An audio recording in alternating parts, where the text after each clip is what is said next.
Folks, Black Star Network is here. Hold no punches. I'm real revolutionary right now. Support this man, Black Media. He makes sure that our stories are told. Thank you for being the voice of Black America, Roland. Stay black. I love y'all. All momentum we have now, we have to keep this going. The video looks phenomenal. See, there's a difference between Black Star Network and Black-owned media and something like CNN. You can't be Black-owned media and be scared. It's time to be smart. Bring your eyeballs home. You dig?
Today is Thursday, July 13th, 2023. Coming up on Roland Martin Unfiltered, streaming live on the Black Star Network. The families of the victims of the tragic 2022 Buffalo Top Supermarket massacre are taking legal action. One of the attorneys will be here to explain why they're going after social media firms and firearm manufacturers. The Department of Justice launches an investigation into Fulton County, Georgia, their jail where a black man, LaShawn Thompson, died covered in insects and filth. We'll be joined by civil rights attorney Ben Crump. Also, speaking of the DOJ, they filed to become part of the NAACP's lawsuit against the state of Mississippi, trying to create a separate legal system for the state's capital city. One of LA's largest hospitals, Cedars-Sinai Hospital, is facing a federal investigation over their treatment of black women, especially those having children. Plus, the family of a black Indiana man who died after he was tased and handcuffed while naked during a mental health crisis will be here with their attorneys to discuss their civil lawsuit. We also have a special report on the disproportionate use of menthol products in black communities. We'll examine how tobacco companies targeted black communities for years through black media. That's right, folks. We will continue the conversation. What is happening on these college campuses where now, with white conservatives striking DEI, black faculty are turning elsewhere? It's time to bring the funk. I'm Roland Martin Unfiltered on the Black Star Network. Let's go. He's got it. Whatever the miss, he's on it. Whatever it is, he's got the scoop, the fact, the find. And when it breaks, he's right on time and it's rolling. Best believe he's knowing. Putting it down from sports to news to politics. With entertainment just for kicks, he's rolling. It's on go, roll, y'all. It's Roland Martin, yeah. Rolling with Roland now. He's funk, he's fresh, he's real, the best, you know he's Roland Martin now.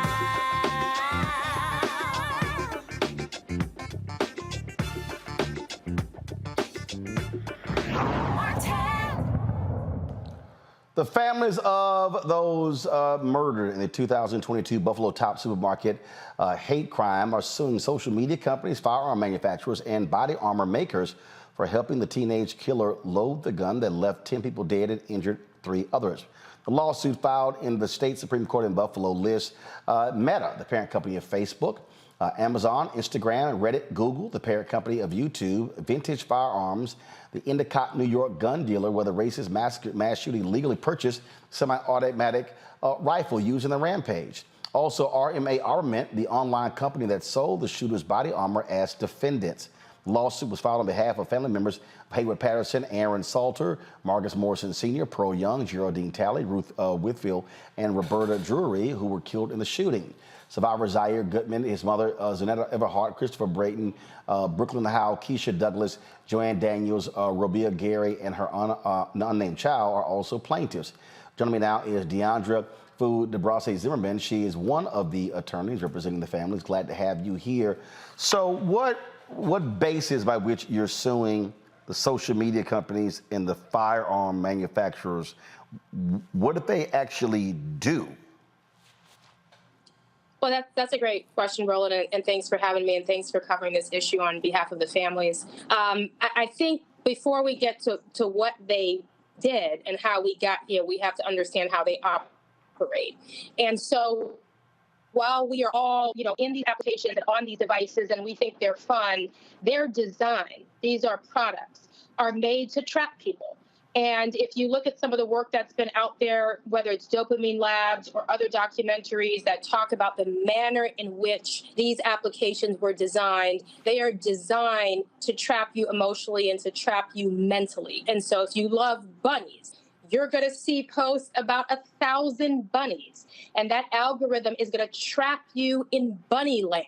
And you're going to be buying bunny goods. And you're going to be thinking about bunnies. And if you are a white supremacist, which we are having quite the proliferation in this country and have had that for a long time, but it's growing exponentially, then you will be trapped in that realm of algorithms that drive you towards hatred of Black people, hatred of brown people. This is how you join a militia. This is how you target Black folks. when you take the additional layer of targeting youth, who we know don't have fully developed brains, who we know are susceptible to influence of all kinds, you begin to understand how extraordinarily dangerous these applications are. And this is not by happenstance. The very design of these applications are meant to trap our youth, to make sure they stay on their applications. And why is that? Because they're selling ads, because that's how they make money. And so it's not enough to make money and to ignore just the risk that exists. But in this situation, the risk that was purposefully created. We saw the proliferation through the applications during the election. We saw the proliferation of Trump supporters and directed hatred towards our communities. And this is no different. And so they may not have pulled the trigger last year in May, but they helped Gendron load that gun, and we plan to hold them 100% responsible and accountable for what happened to the 10 families who've suffered a lost one, the other families who've been affected by a tremendous impact to their community. And so while it seems complicated, it's quite simple.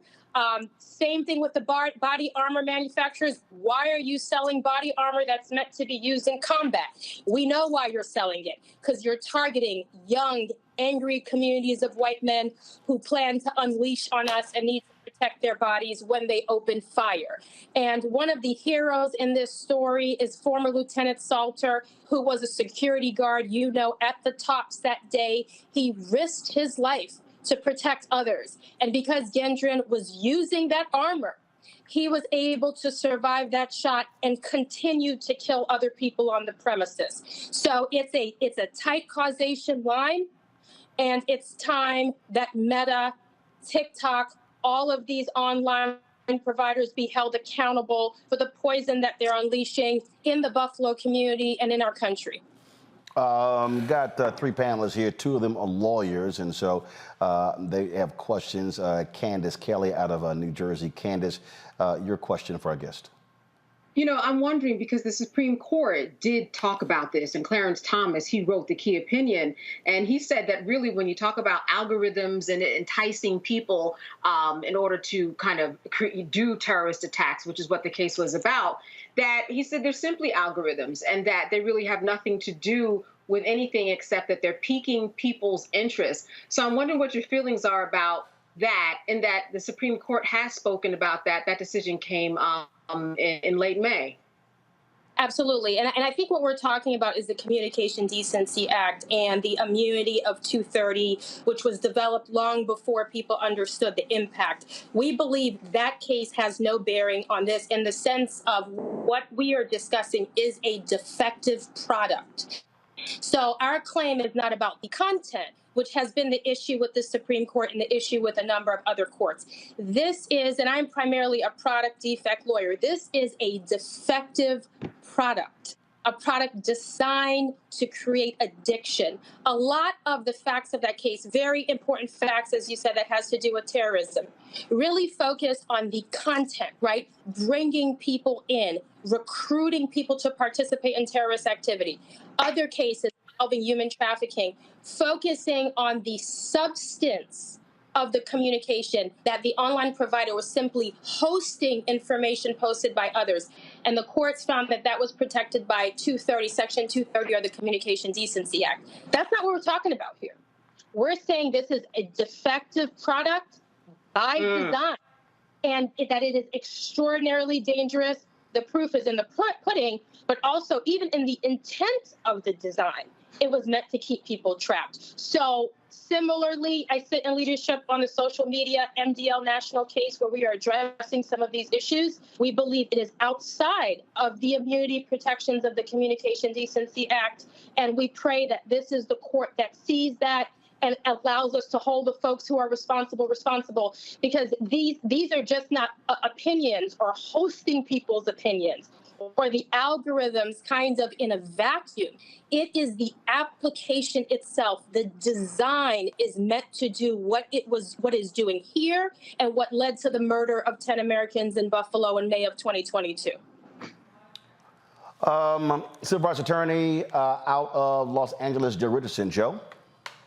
Hey, how you doing? I love this theory, and I was going to ask you about, sometimes when you are bringing cases, on the consumer side or on the plaintiff side, product liability, you're trying to advance a theory that would be a step in a direction. I was going to ask what your previous steps were, and I think when you talked about it from a product liability standpoint, I got the vision, which is good. Well, let me ask you this. Is there any coordinated advocacy piece? I find sometimes, you really want to do for permanently, you're doing what you have to do now, but permanently what you want to do is hopefully plug up the hole. And there's a lot of battlegrounds and people that are already trying to get legislation passed to deal with so many of these issues. I'm wondering if there's any coordinated effort with people that may be already out there or something that you and your firm are trying to do to help plug up the holes from a legislation side for the future. Sure. So I think multiple answers. We have our own, and we are in this case with Ben Crump, who we all know and love very much, and all of his efforts. And then we have our own data privacy and technology practice here, led by Amy Keller, where we have been steadily, and David Straight, going after these companies for accountability and building the foundation. As you said, there is no Brown versus Board of Ed without Plessy, right? There are no big cases that change without building a number of cases. So aside from our firm, other firms have been pushing this. This was kind of like an opiates when at first people were like, what the hell? Everybody takes pain pills, but everybody should. And this is where we are. Everybody's on their device, but everybody shouldn't. And your children shouldn't be on the device for 10 hours. And a lot of these applications really should not exist. And so that's been happening legally. Really tremendous progressive plaintiff lawyers across the country saying we must do something because this isn't going anywhere. We saw this in the election, and this is not just our clients murdered, but clients across the country, folks radicalized online. And yes, I think there are a lot of consumer groups. I think it's the Social Media Center for Justice. There are a lot of nonprofit entities getting out there and educating people.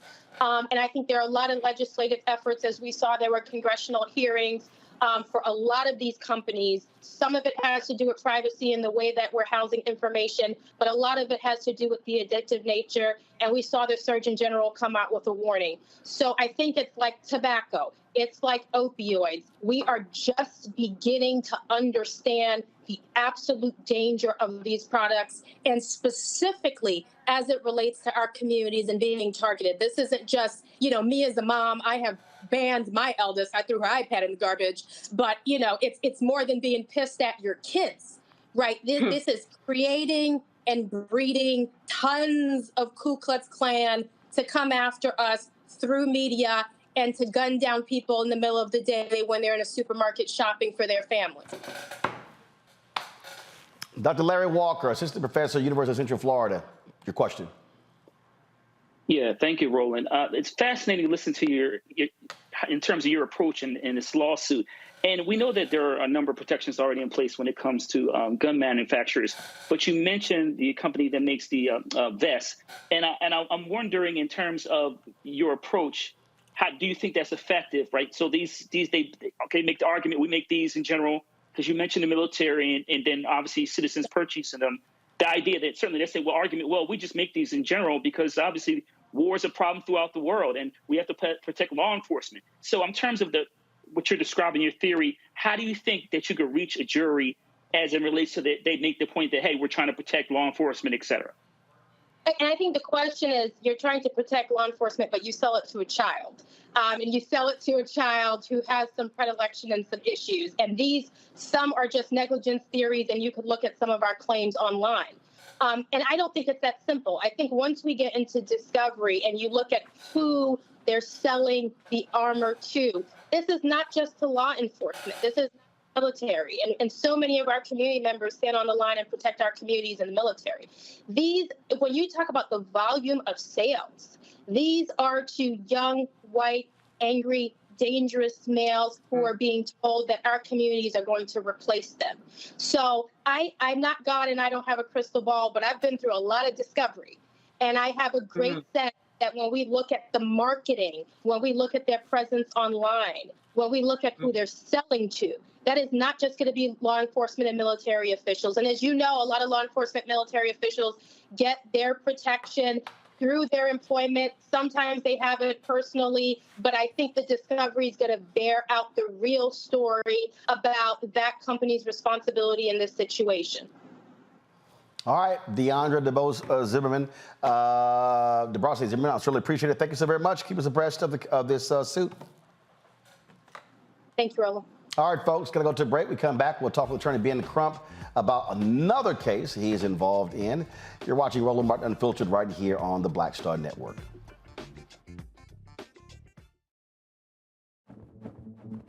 For decades, the tobacco industry has deliberately targeted Black communities and kids with marketing for menthol cigarettes. It's had a devastating impact on Black health. Tobacco use claims 45,000 Black lives every year. It's the #1 cause of preventable death. In the 1950s, less than 10% of Black smokers used menthol cigarettes. Today, it's 85%. Menthol cools and numbs the throat, making it easier for kids to start smoking.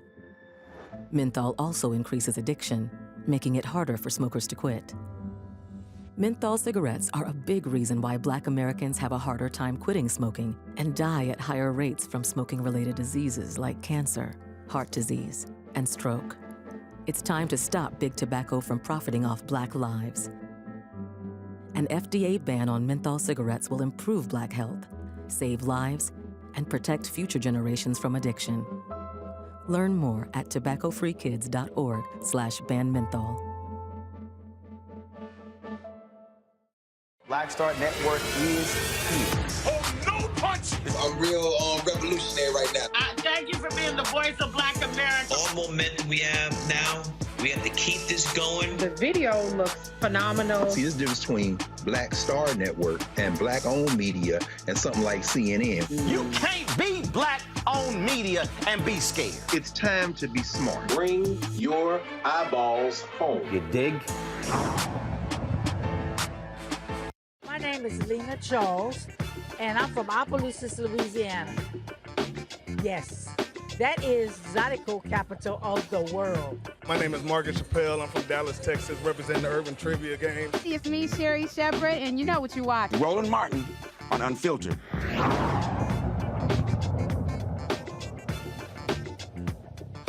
The Department of Justice is opening a civil rights investigation into the conditions at the Fulton County, Georgia jail. In April, we told you about 35-year-old LaShawn Thompson, who died in the jail in September, covered in insects and filth.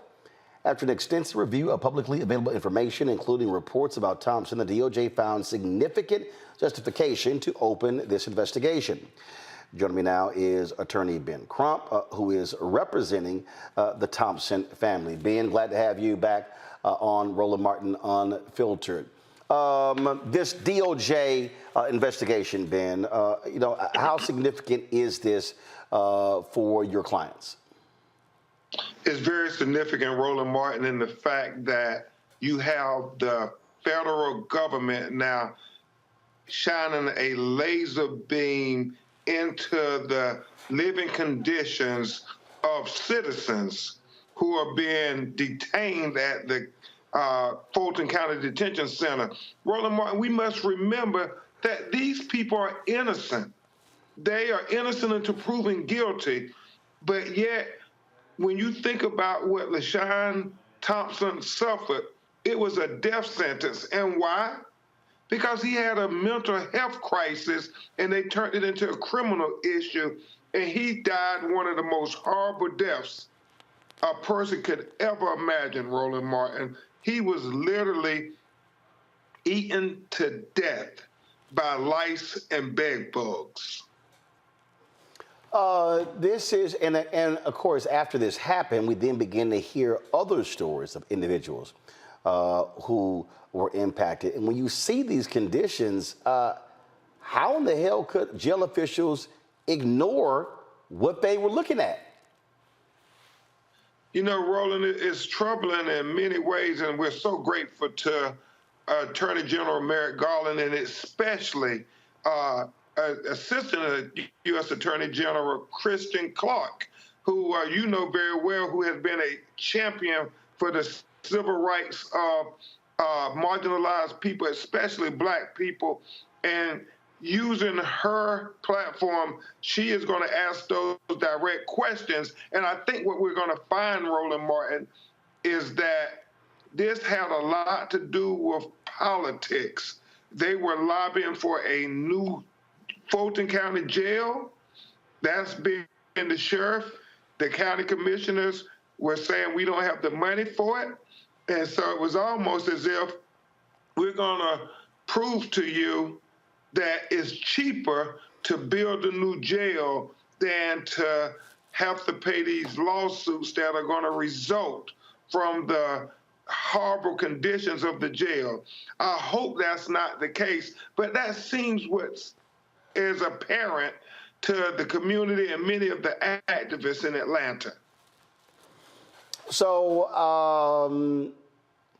have you heard from other families who've had folks in the Fulton County Jail? We have, Roland, and in fact, we've heard from other jail officials who have said that they are whistleblowers too, that they've made several complaints. You know, you had NAACP, Attorney Michael Harper and I, we talked about this case constantly as we fight for justice on behalf of LaShawn's family. And NAACP was the medical subcontractor that was supposed to provide medical services to the inmates.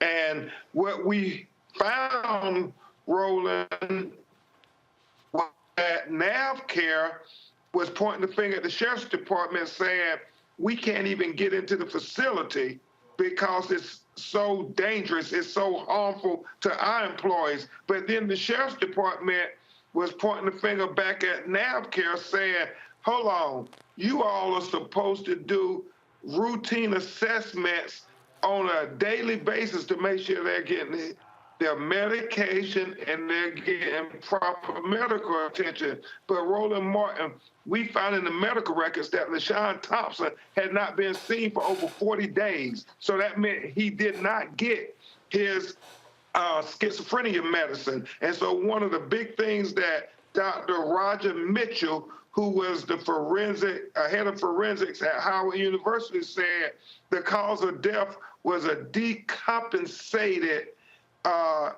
schizophrenia, because people say, well, how can you just lay there and let bed bugs eat you to death?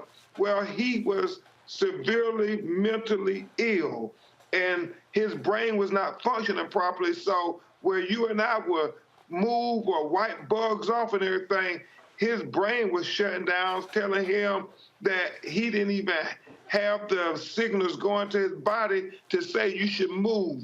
You're being eaten alive. And so when the bugs got in his mouth, got in his nose, got in his eyes, you know, it led to his cardiac arrest that led to his death. And it's tragic. And this is happening more than just in Atlanta jails. Absolutely. And DOJ has investigated other jails as well. Quickly, I want to go to my three panelists to get questions from them. Joe, you first. Mr. Crump, it's a great pleasure to be on with you for the first time. We've got a lot of mutual folks out here working in the fight. I appreciate how you always get to hopefully be at the front, talk about what's going on in the case, wherever you are, but give us a little bit of insight as to where you would like it to end. Of course, we want justice for the family, but a lot of times the people that watch us don't see where we want it to go, how we want to deal with something systemic. So what's our wish list about how we want this to end? No, and that's a great question. The honor to be with you. And I know, just like my brilliant co-counsel, Attorney Fu Zimmerman, talked about what we hope to accomplish, we want to prevent this from happening to people in the future, especially marginalized people of color who only crime is the color of their skin and the status of their mental health. And we want the DOJ to do a thorough investigation and have some criminal negligence held against these jailers, because what I believe if people say my liberty is going to be at stake and not just paying a civil settlement that doesn't affect me at all, then I'm going to make sure that I blow that whistle and say, hey, we about to have another LaShawn Thompson in our jail. And so that's the hope, that we can prevent this from happening and that mental ill people can get proper treatment, because I just said we all know people who are suffering from mental illness, and they shouldn't be treated as criminals who are not worthy of constitutional rights. Candace. Ben, you mentioned that there was a daily assessment that was supposed to take place. So that's on that level. But on the county level, on the state level, were there other assessments and check-ins that were supposed to happen that did not happen? Yeah, not only was NAACP, the medical subcontractor, supposed to make sure he was being administered his medication and making sure that he was medically safe from fatality and other serious health problems. But the county jail has a non-delegable duty to make sure that the constitutional rights against unusual punishment, cruel and unusual punishment, is respected. Nobody can say, when you look at LaShawn Thompson, that he didn't suffer cruel and unusual punishment and he hadn't been found guilty of anything. I keep emphasizing that because we have a tendency to say, well, they were in jail, they're not really worthy of our respect. Well, if you got loved ones in Atlanta and they get arrested in Fulton County, that's the jail they're going to. So be careful before you go to not give people the benefit of the doubt and consideration. Larry. Yeah, Mr. Crump, thank you for your advocacy. This is a really sad story, but important in terms to hold the area jurisdiction responsible. And my question really deals with, you talked about Fulton County, but is this a larger problem in the state of Georgia? And have you heard similar stories about other, places where young men, young brothers and sisters are being held, where they've seen similar kind of concerns have been raised and not addressed? And Larry, it's not just an issue throughout the state of Georgia. It is an issue throughout the United States of America. In Mississippi, the Parchman prison that was deplorable. I know in Roland's home county, Harris County, Texas, there have been almost 2 individuals die per month in the jail, and you're scratching your head saying, this is terrible. You mean 2 people every month are going to die in the Harris County Jail in Houston, Texas? But that's what's happening because we seem to not care about people who have been arrested because we are quick to say, well, they're criminals anyway, they're convicts. And regrettably, it is a disproportionate number of Black people who are dying in that Harris County jail, just like it was a disproportionate number of Black people who were suffering those atrocities in the Fulton County jail. So we have to say, but by the grace of God, that could be my family member, that could be my cousin, my niece, somebody could be arrested and put in the jail and then tragically and mysteriously end up suffering catastrophic or worse fatal injuries. So we got to do something about this jail. I tip my hat to Christian Clark for being on it, Roland. That sister, when she was over Lawyers Committee for Civil Rights, she has been fighting the fight from day one for civil rights for all our people. Indeed. Ben, we certainly appreciate it. Thank you so very much. Roland, can I say thank you for what you're doing and speaking out about the atrocity that happened at Texas A&M. Brother, oftentimes people don't use their platform, and you always use your platform. So I keep saying it privately, and I want to say it publicly, Roland. God bless you for using your voice, man. I appreciate it. Well, there's no sense in having a platform if you don't use it, and especially in this day and age where we have far too few black-owned news outlets. There's a whole lot of folks talking about entertainment and gossip and housewives and everything else. But we've got to have strong news platforms that are speaking to our issues because, again, it's way too many stories. We don't even have time to cover all of them. But we've got to be able to do that because we're fighting a lot of folks who are against the advancement of black people. So, Ben, we appreciate it. Keep up the fight out there, man. Thanks a lot. Thanks, brother. Folks, got to go to a break. We come back. More on the Black Star Network, including the Department of Justice joining the NAACP's lawsuit against Mississippi for trying to create a separate legal system.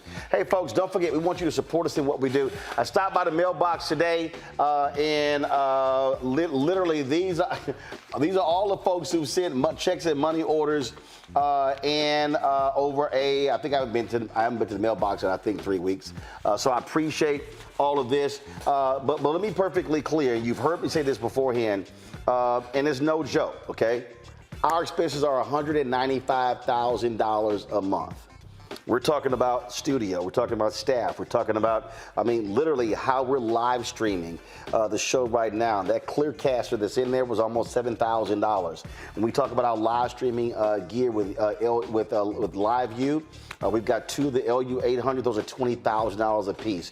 You throw in that rack unit in there, you're now talking about another $45,000. When you go around and see all the things that are in here, when we travel, the other shows, it costs to pay show hosts, it costs to pay staff. All of this we do. And so when you hear me say that we need 20,000 of our fans contributing on average of $50 each, that's $1 million. That doesn't pay for everything, but between the advertising that we do get from clients, between what we generate from YouTube and what you give, it allows for us to pay the bills. At the end of the year, we don't have a lot of money that's left over. We did not get a lot of political money in the last election. We'll see what happens in 2024. But I can tell you, we are committed to this, and so your support is huge. And so send your check and money orders to P.O. Box 57196, Washington, D.C. 20037-0196. Cash App is $RM Unfiltered. That's the only Cash App that we have. PayPal is R Martin Unfiltered. Venmo is RM Unfiltered. Zelle is Roland at RolandSMartin.com, Roland at RolandMartinUnfiltered.com. And of course, you can also download our app. That's critically important. We're close to 1.1 million subscribers on YouTube, but we need folks downloading our app. We completely own it and control it. And so you can download it onto your Apple iPhone, your Android phone, your Apple TV, Android TV, Roku, Amazon Fire TV, Xbox One, Samsung Smart TV. And don't forget to get your copy of my book, White Fear, How the Browning of America is Making White Folks Lose Their Minds. The book is available at bookstores nationwide, Amazon. Download your copy on Audible. Proceeds of the book go right back into the show. We'll be right back. My early days on the road, I've learned, well, first of all, as a musician, I studied not only piano, but I was also drummer and percussion. I was all city percussion as well. So I was one of the best in the city on percussion. There you go. Also studied trumpet, cello, violin, and bass, and any other instrument I could get my hand on. And with that study, I'd learned again what was for me. I learned what it meant to do, what the instruments in the orchestra meant to each other in the relationships. Right. So that prepared me to be a leader. That prepared me to lead orchestras and to conduct orchestras. That prepared me to know, to be a leader of men, they have to respect you and know that you know the music. You have to be the teacher of the music. You have to know the music better than anybody. There you go. Right, so you can't walk in unprepared.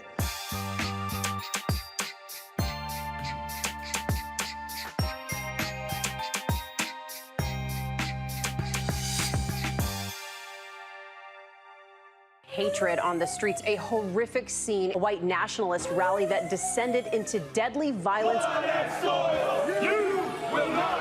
White people are losing their damn minds. As an angry pro-Trump mob storms the U.S. Capitol, we've seen shooting. We're about to see the rise of what I call white minority resistance.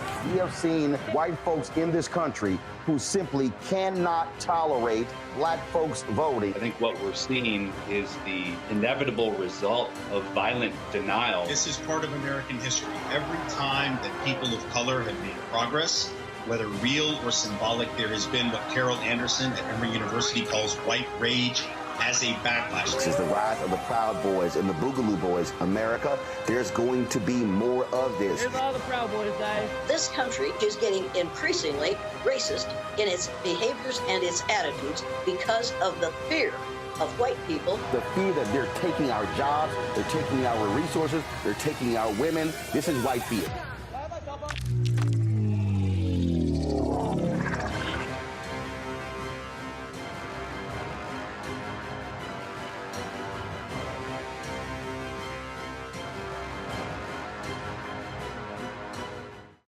Hey, it's John Murray, the executive producer of the new Sherry Shepherd Talk Show. You're watching Roland Martin Unfiltered.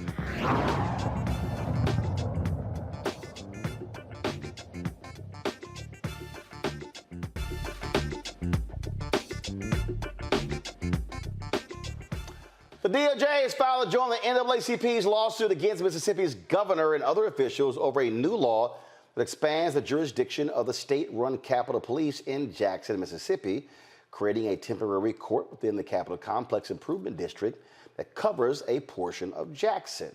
Now, the NAACP says the law will create separate and unequal policing in the majority black Capitol and violate the principle of self-government by taking control of the police and some courts out of the hands of residents, and the residents still got to pay for it. The law allows people convicted in the Capitol Complex Improvement District Court to be put in a state prison rather than in a city or county jail.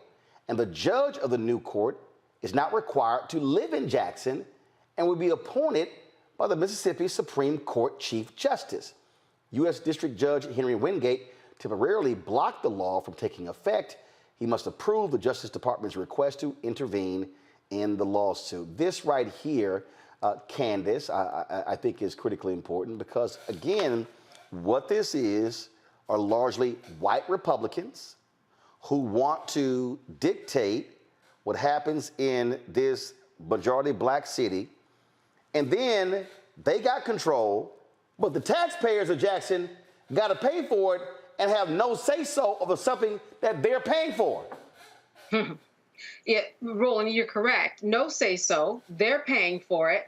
And you have a situation where there hasn't been, a black state representative since Reconstruction. So we're dealing with white people who are in power, who need to take care of crime, who need to take care of the water issue, who need to take care of so many systemic issues that have been going on there for so long. So what this does is it creates two systems that are separate. That is really interesting because the way that it functions already, their systems are already separate in terms of how black people are treated in the courts, especially in Mississippi. So I see this as something that we've already seen, but something that is kind of specific now and clear that they want to happen before it's kind of buried. We have two systems if you go into the Mississippi court system. Now they are literally saying, we just want two systems, one that is going to benefit us more and one that is not going to benefit blacks. So it's not any different than what we've been seeing and what's been going on, but it's something that is strange because they're clearly saying, let's separate ourselves out.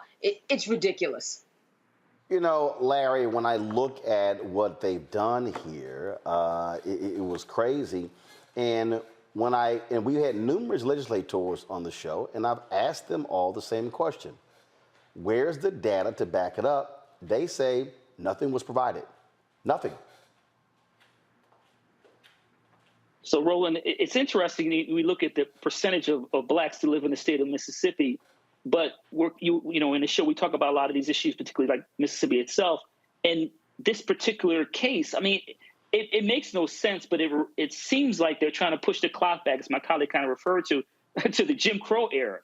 You have all these black people, not only obviously in Jackson, but overall in the state. But those who are making these decisions don't look like members of Jackson. And you highlighted that, obviously Supreme Court state Supreme Court doesn't have to, individual doesn't make decisions, doesn't have to live in the area. And it is an unequal and unfair system. But once again, this is another example of what we see consistently, not only in the state of Mississippi. Once again, my colleague highlighted the issues relating to access to clean water, which is a basic human right. But in addition to that challenge, and not taking steps to address this issue, but also in terms of undermining members of the Jackson community to have a system in place, a fair system in place by those who are elected by members of the community, it doesn't make any sense. And like I said, it's inconsistent with the idea of fairness and justice in America. Joe? Yeah, ditto on all that. At the end of the day, it's nice, to think of it this way. Well, when I like what's going on, I'll kind of let it go. And when I don't like what's going on, I'll come in and take it over. So I believe in local control when I am in control of the locality. When I'm not in control of the locality, now I want to put the state which is very, very white in charge. Jackson, Mississippi is a black city.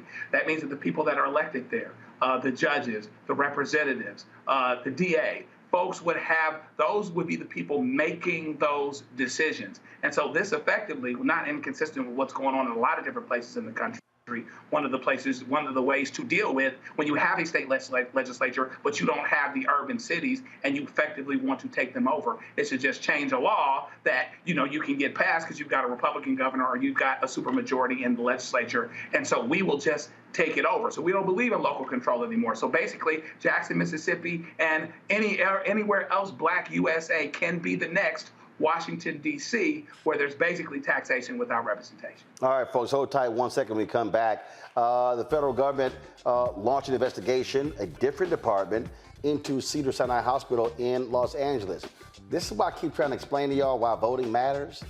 Who you put in office that controls power, then dictates how power is used. We'll tell you about that investigation next. Again, folks, support us in what we do. Let me do this here. Let me shout out before I put it up. Let me shout out Val Bradshear. Val, thanks a lot. Let me shout out to here. Give me a second. Malcolm Brown, La Iglesia de Jesus Batista Jesus. Appreciate your support for the show. William Turner. Let me also thank Samantha May Peggy. Let's see here. Robin Thames. Thanks a lot, Robin. Let's see here. Let me go. Tamika Thomas. Roderick. Varda. Larnell Farmer. Let's see here. Donald White. Thanks a bunch for your support as well. Give me a second. I'm going to... let's see who else here. Okay. Kathy Collins, Willie Howard Rogers, Nate Roy, Bernard Chutjen, Anita Parham, Manu Platt, Tanya Denise Welch, Florence Delaney, Kimberly Crutchfield, Vivian Mentor, Trevor Brockman, Terrell Foster, Angela Terry. I want to thank all of y'all for giving to the show. Please join our Bring the Funk fan club. Send check and money order to P.O. Box 57196, Washington, D.C. 20037-0196. Cash App, $RM Unfiltered. PayPal, R Martin Unfiltered. Venmo is RM Unfiltered. Zelle, Roland at RolandSMartin.com. Roland at RolandMartinUnfiltered.com. And be sure to get a copy of my book, White Fear, How the Brownie of America is Making White Folks Lose Their Minds. If you're on YouTube, y'all hit the like button. We should easily be over 1,000 likes by now. Okay? So when I come back, it's 621 right now. When I come back from this break, we should have the additional 389 folks, 379 folks who are joining us. And so, hit the like button, y'all. I'll be right back on Roland Martin Filter.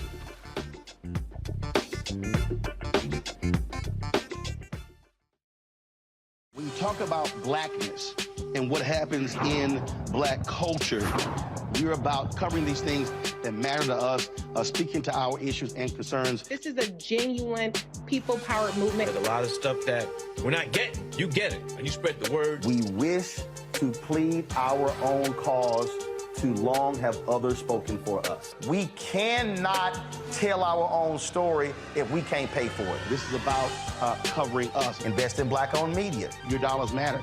We don't have to keep asking them to cover our stuff. So please support us in what we do, folks. We want to hit 2,000 people, $50 this month, raise $100,000. We're behind 100,000, so we want to hit that. Y'all money makes this possible.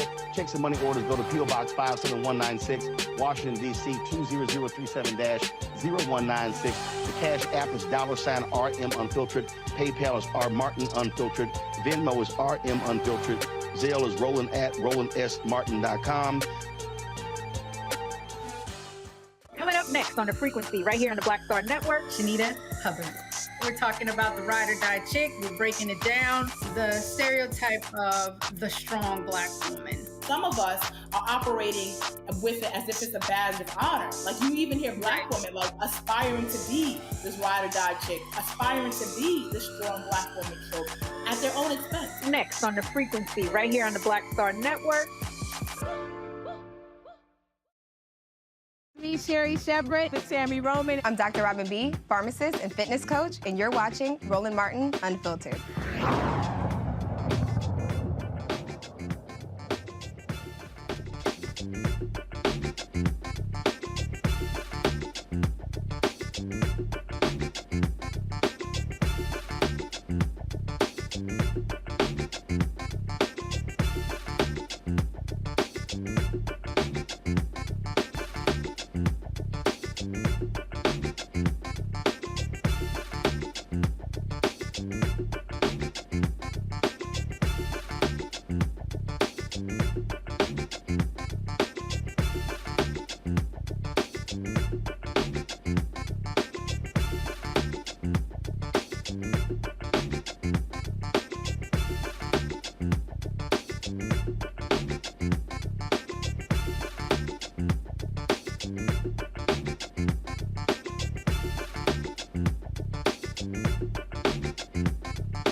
The Department of Health and Human Services launches a federal investigation into Cedars-Sinai Medical Center's treatment of Black women who give birth. The LA Times reports the investigation is linked to allegations of racism and discrimination the hospital faced following the death of Judge Linda Hatchett's daughter-in-law, Kira Dixon Johnson, 7 years ago. She died from internal bleeding following a C-section at Cedars-Sinai. The federal investigation comes after Kira's husband, Charles Johnson IV, filed a civil rights lawsuit in May of 2022 against the hospital.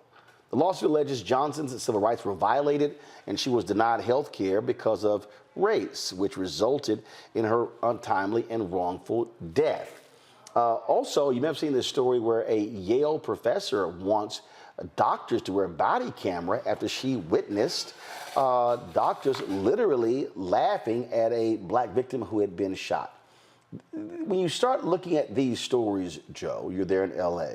I mean, we're talking about how Black people are being degraded and mistreated by hospitals, and they should be treating people equally, but we're seeing what's going on and they're not. You have some hope, Roland, that as it pertains to certain institutions, ones that are supposed to help people that see all kinds of people, schools, hospitals, et cetera. You're hoping that you have people that have the empathy and the heart to actually, deal with the situations with the proper sensitivity, but also do everything that they can for you on your behalf. If they devalue people in that regard And the facts will show, the statistics will show, the data will show that care for Black folks and white folks with the same medical problems will vary. If there is less care as it pertains to less sensitivity, then there's going to be less quality of care. And that's in LA. In LA, they got Black folks there all the time. They got Black folks in Hollywood at Cedars-Sinai going there all the time. But at the end of the day, the problem becomes when you don't value certain lives, that is going to show up in the work that you do. And that's why this is so dangerous. And that really is the case here, Candace, and it happens repeatedly. And this is why we're always trying to explain to people that forget all this other BS you hear. The reality is Black folks still have to catch hell. We still have to do more just to live like everybody else. And the Department of Health and Human Services, this is nothing new. They have had these reports that have talked about these preventable deaths that happen by the tens of thousands every year because of racism.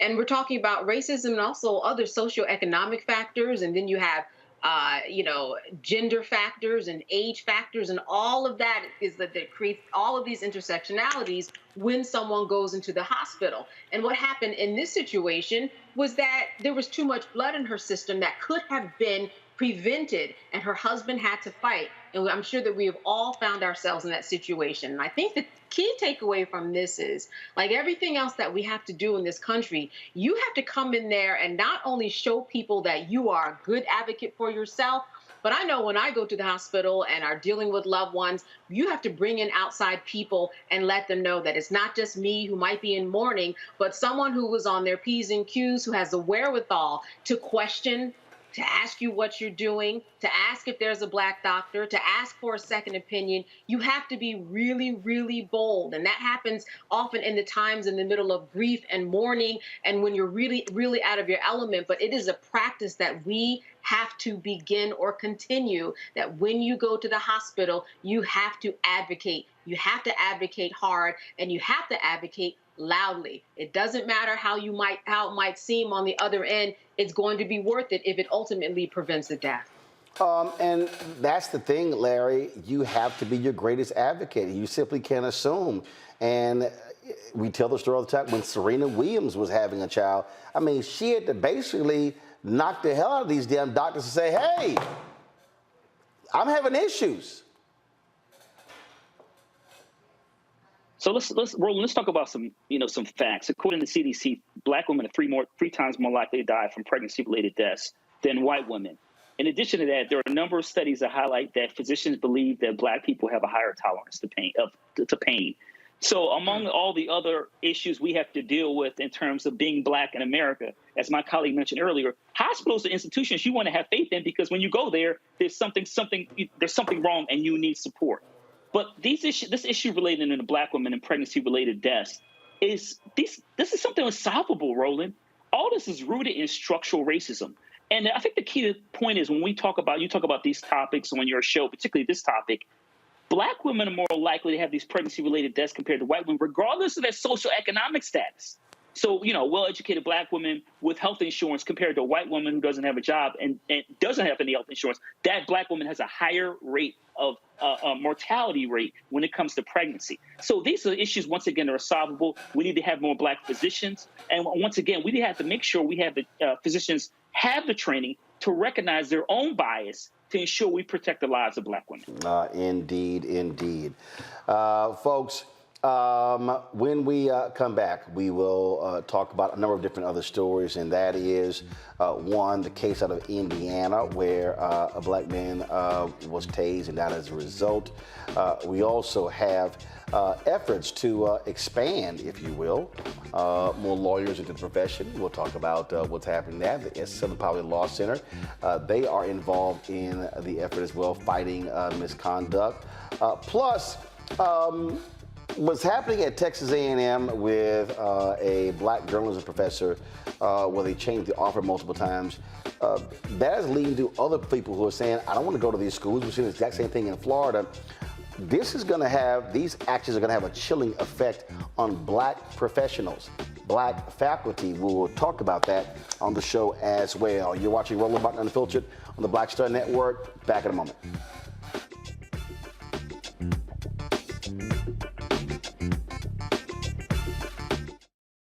On the next Get Wealthy with me, Deborah Owens, America's Wealth Coach, the wealth gap has literally not changed in over 50 years, according to the Federal Reserve. On the next Get Wealthy, I'm excited to chat with Jim Castleberry, CEO of Known Holdings. They have created a platform, an ecosystem to bring resources to Blacks and people of color so they can scale their business. Even though we've had several examples of African Americans and other people of color being able to be successful, we still aren't seeing the mass level of us being lifted up. That's right here on Get Wealthy, only on Black Star Network. On a next, A Balanced Life with me, Dr. Jackie, we're going to be talking about common sense. We think that people have it, know how to use it, but it is something that people often have to learn. The truth is, most of us are not born with it, and we need to teach common sense, embrace it, and give it to those who need it most, our kids. So I always tell teachers to listen out to what conversations the students are having about what they're getting from social media, and then let's get ahead of it and have the appropriate conversations with them. On a next, A Balanced Life with me, Dr. Jackie, here at Black Star Network.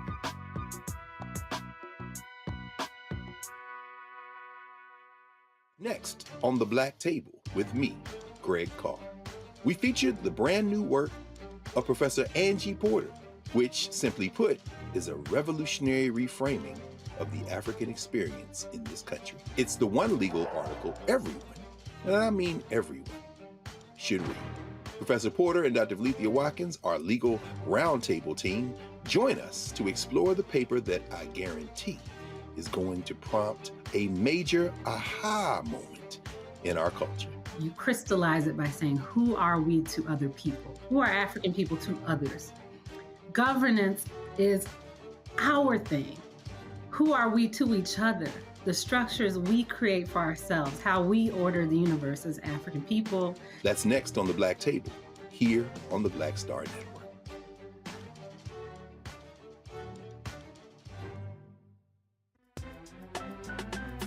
I'm Faraji Muhammad, live from LA. And this is The Culture. The Culture is a two-way conversation. You and me. We talk about the stories, politics, the good, the bad, and the downright ugly. So join our community every day at 3 p.m. Eastern and let your voice be heard. Hey, we're all in this together. So let's talk about it and see what kind of trouble we can get into. It's The Culture, weekdays at 3, only on the Black Star Network.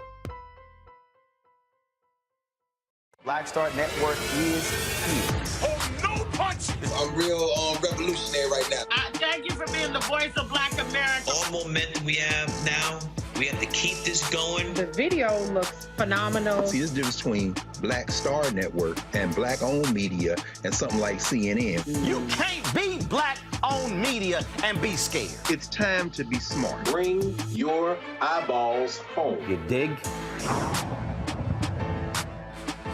Hatred on the streets, a horrific scene, a white nationalist rally that descended into deadly violence.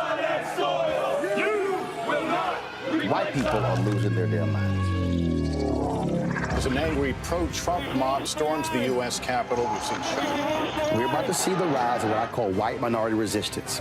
We have seen white folks in this country who simply cannot tolerate Black folks voting. I think what we're seeing is the inevitable result of violent denial. This is part of American history. Every time that people of color have made progress, whether real or symbolic, there has been what Carol Anderson at Emory University calls white rage as a backlash. This is the rise of the Proud Boys and the Boogaloo Boys. America, there's going to be more of this. Here's all the Proud Boys, guys. This country is getting increasingly racist in its behaviors and its attitudes because of the fear of white people. The fear that they're taking our jobs, they're taking our resources, they're taking our women. This is white fear.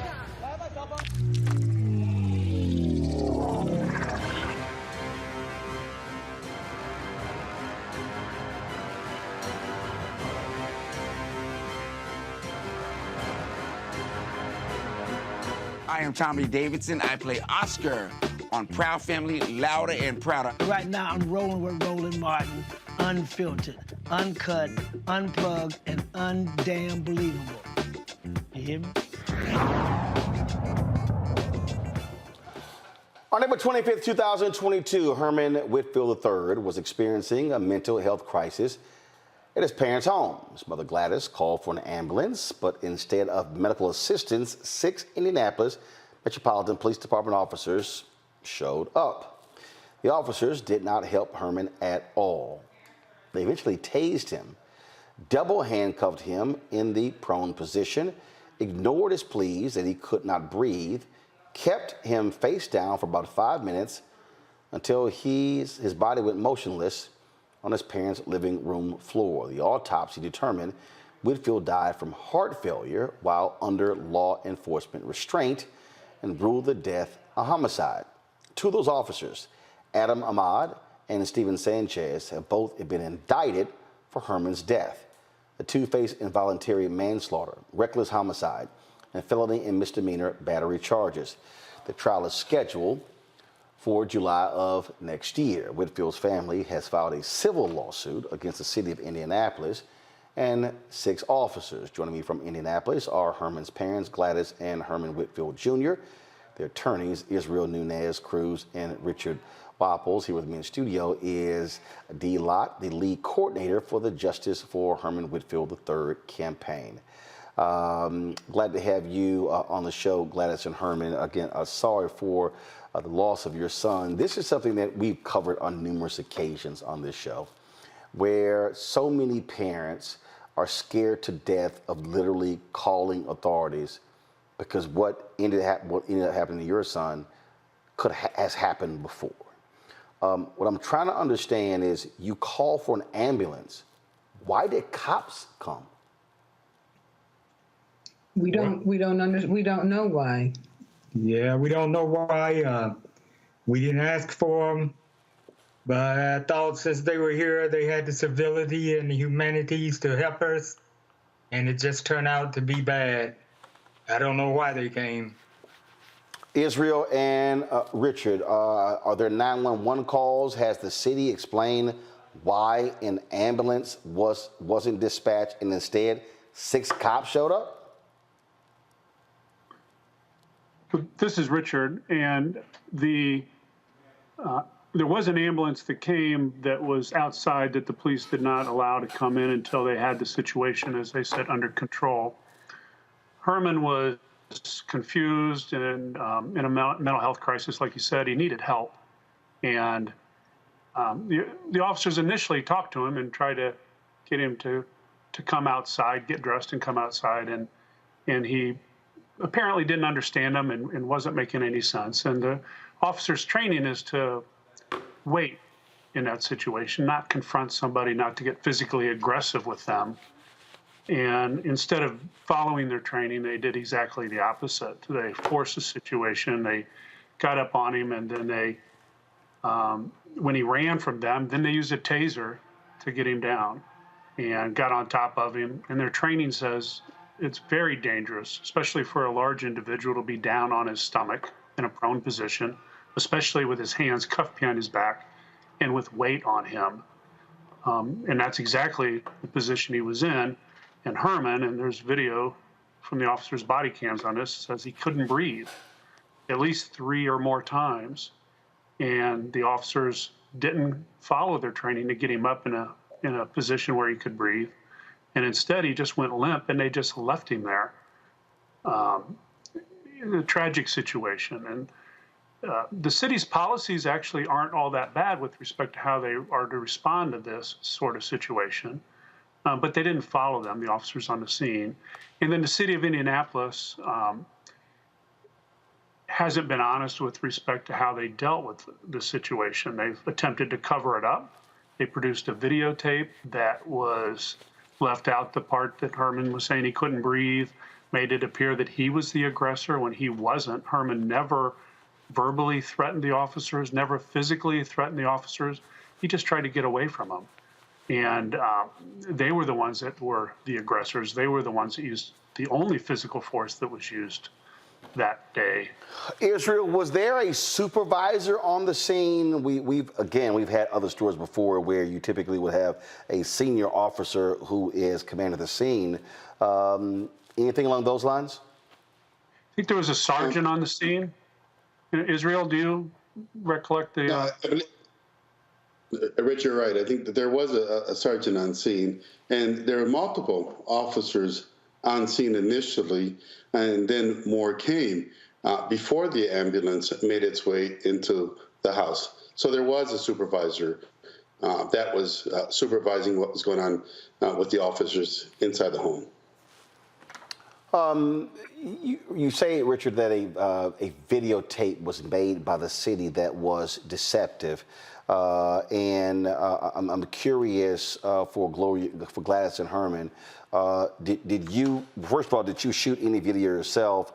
Were there any body cam footage that shows beginning to end what took place? Gladys and Herman first. Oh, no, we did not film anything. We didn't have any devices in our hand filming anything. And what was your other question? The video that the city released was compilation, like a compilation of bits and pieces of body cam, police officer body cam videos, I guess, as the city saw fit to piece it together, and omitting very important outcome determinative pieces of video. So have y'all been shown the full body cam video from beginning to end?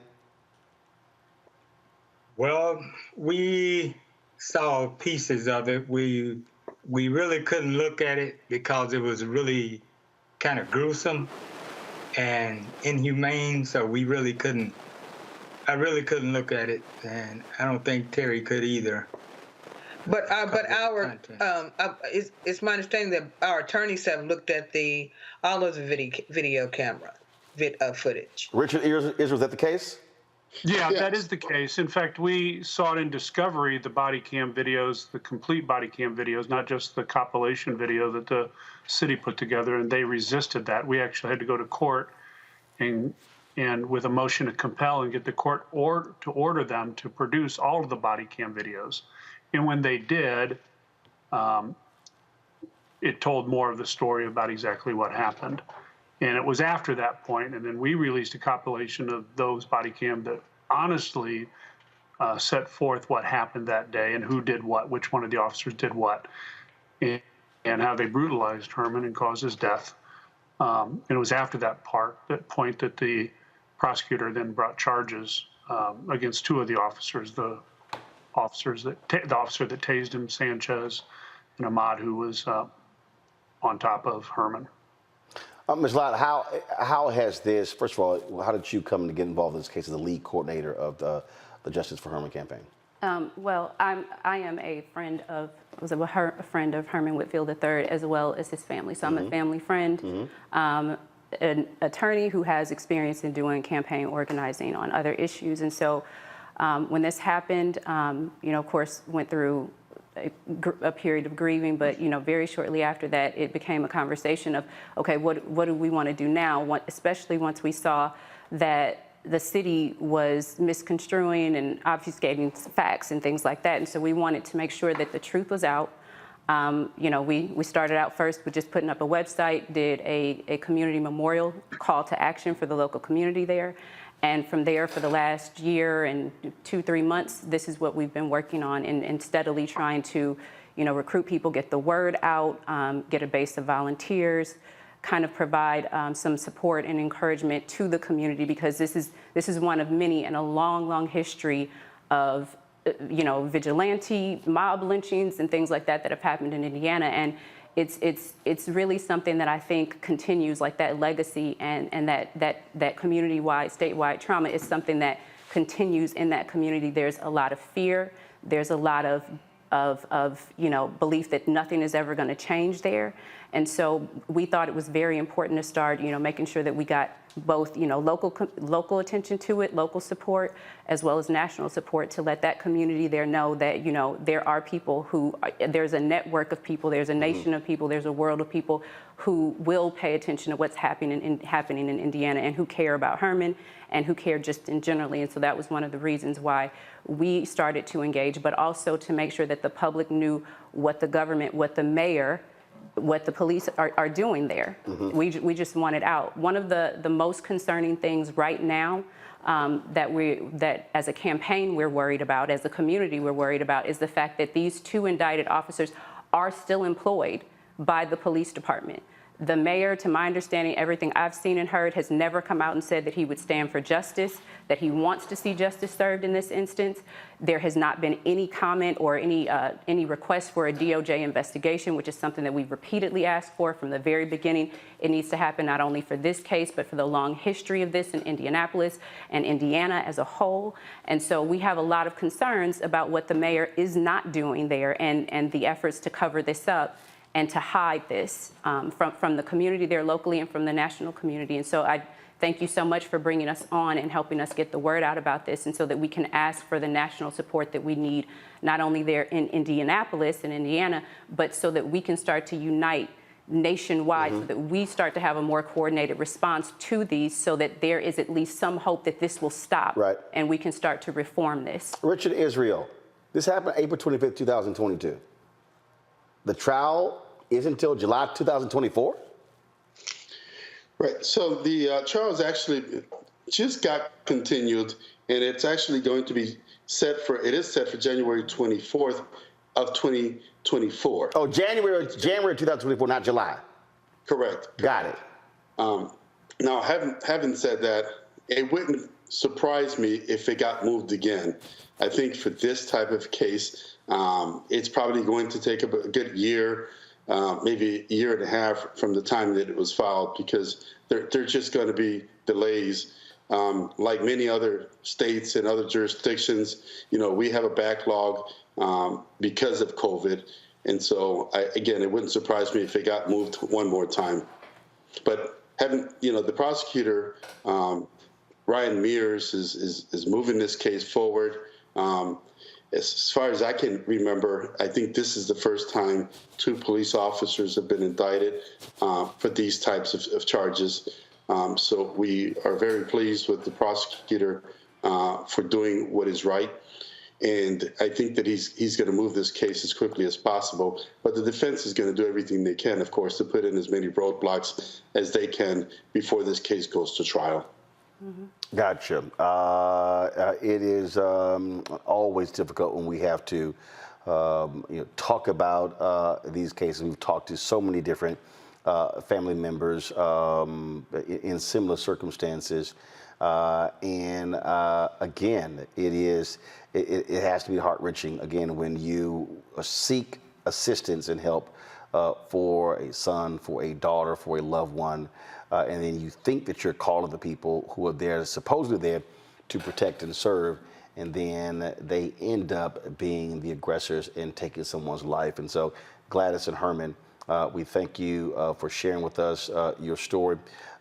Israel, Richard, thank you so very much as well. Dialat, thanks a bunch. Please let us know what happens next in this case for Herman Whitfield III. Thank you so much. We want to thank you again, like Dad said, for having us on your show, because we don't feel like we're getting the local support that we should be getting, especially from the clergy here in Indianapolis. We're not sure why. As Dad mentioned, the mayor has not stepped up. The police chief have not stepped up. Many other jurisdictions have fired officers in similar circumstances, but yet under these circumstances, in this case, the police officers continue to, one, be on administrative leave, but 2, they're continuing to be paid, and there's no movement whatsoever to fire them. Folks, put back up the social media information to follow this, folks. Again, you can go to Facebook, the Justice for Herman Whitfield III page. On Instagram is Justice the number 4 Herman III 3RD. You also have the YouTube channel Justice for Herman Whitfield III campaign. So again, we appreciate it. Thanks a lot. Thank you. If I could just make one ask that people engage with us so that we can start to work together to have a coordinated response in this, like with all the families, so that we can start doing something. The Fraternal Order of Police is organized. They're talking to each other. We need to start doing that ourselves so that we can start moving this in the direction that we want it to go in. Politicians aren't going to do it. We have to save us. All right. We appreciate it. Thanks a bunch. Folks, got to go to break. We come back, our Black and Missing for the day. In addition, we'll talk about black faculty under attack by white conservatives who keep advancing their attacks against DEI. That's next on Roland Martin Unfiltered on the Black Star Network.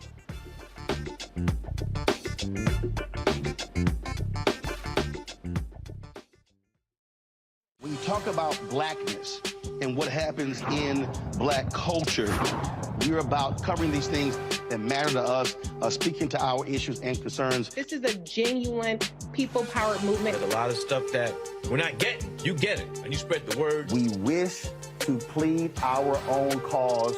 Too long have others spoken for us. We cannot tell our own story if we can't pay for it. This is about covering us. Invest in black-owned media. Your dollars matter.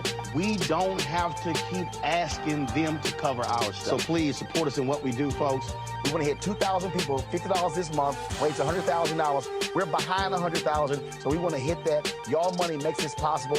Checks and money orders go to P.O. Box 57196, Washington, D.C. 20037-0196. The Cash App is $RM Unfiltered. PayPal is R Martin Unfiltered. Venmo is RM Unfiltered. Zelle is RolandSMartin.com. Coming up next on The Frequency, right here on the Black Star Network, Shanita Hubbard. We're talking about the ride or die chick. We're breaking it down. The stereotype of the strong black woman. Some of us are operating with it as if it's a badge of honor. Like you even hear black women like aspiring to be this ride or die chick, aspiring to be this strong black woman trope at their own expense. Next on The Frequency, right here on the Black Star Network.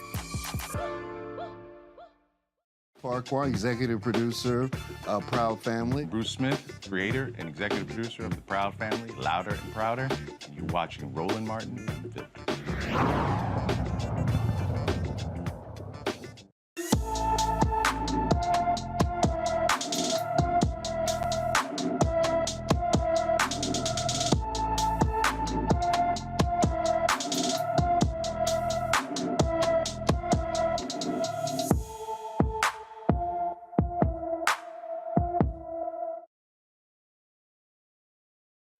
Shepard. Brazion Shepard has been missing from Laveen, Arizona since May 23rd. The 17-year-old is 5 feet 10 inches tall, weighs 180 pounds, with black hair and brown eyes. Anyone with information about Brazion Shepard should call the Phoenix, Arizona Police Department at 602-262-6151, 602-262-6151. Folks, the first Minneapolis, Minnesota police officer to plead guilty to vehicular manslaughter finds out how much time he will spend behind bars. Brian Cummings will spend approximately 9 months in jail after pleading guilty to criminal vehicular homicide for a deadly crash during a police pursuit that killed Lanil Frazier. This took place on July 6, 2021, when Cummings was pursuing a stolen vehicle for about 20 blocks, reaching speeds up to 90 miles an hour. Cummings ran a red light at 78 miles per hour, slamming into Frazier's Jeep. Cummings faced charges of second-degree manslaughter and criminal vehicular homicide, which usually carries a 4-year prison term. Despite the severity of the incident, the judge sentenced Cummings to 270 days in the county jail because he pleaded guilty and showed remorse for his actions. Candace, 270 days in jail just because he showed remorse? He literally violated department policy with this high-speed chase and killed somebody. Indeed, Roland. And, you know, one of the things that's interesting about this case is that it's a repeat of the cases that we have seen over the past years. And this is why we need oversight of systems like this. This is someone who actually killed someone, as you said. People who kill people, if you're a Black man and you're going through this process, you are going to get more time. And so I'm not surprised by the outcome of this case, but I am surprised at the lack of oversight of this type of case and the attention that is not getting unless it is people like you. It's just crazy to me, Larry, when we see these stories and how this system absolutely protects cops. Well, and this is a story you could just rewind and play. We talk about this all the time on your show, and it's tragic because what it also does is undermines the faith that the community has in the judicial system. And we already know that Black folks are more likely to receive higher sentences for similar cases. And also, we obviously today talked about the treatment if particularly Black folks are in prison. But this particular case is clear, like you talked about, not doing something that cost someone their life and inconsistent with policies and procedures, and only getting 9 months. It really is a slap in the face and the family and the local community. And we have to do a better job, particularly the judicial system has to do a better job of holding law enforcement responsible for committing crimes, just like they treat everyday citizens. Joe?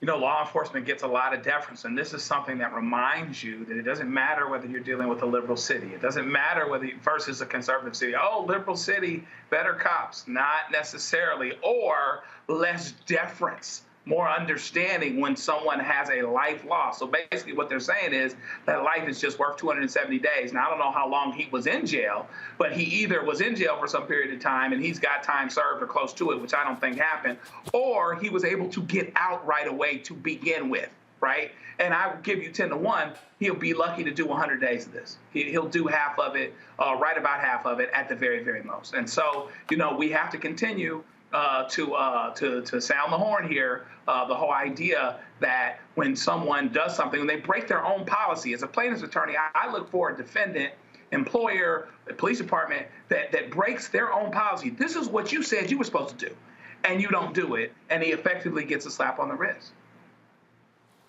Yeah, just absolutely crazy. 2 Georgia election workers demand severe sanctions and an outright victory in their defamation case against Rudy Giuliani after he failed to produce communications related to Donald Trump's 2020 election fraud claims. Mother and daughter Atlanta poll workers Ruby Freeman and Shay Moss are asking U.S. District Court Judge Beryl Howell to grant a default judgment in favor of their case because Giuliani failed to turn over the requested exchanges between himself and Trump advisor Boris Epstein.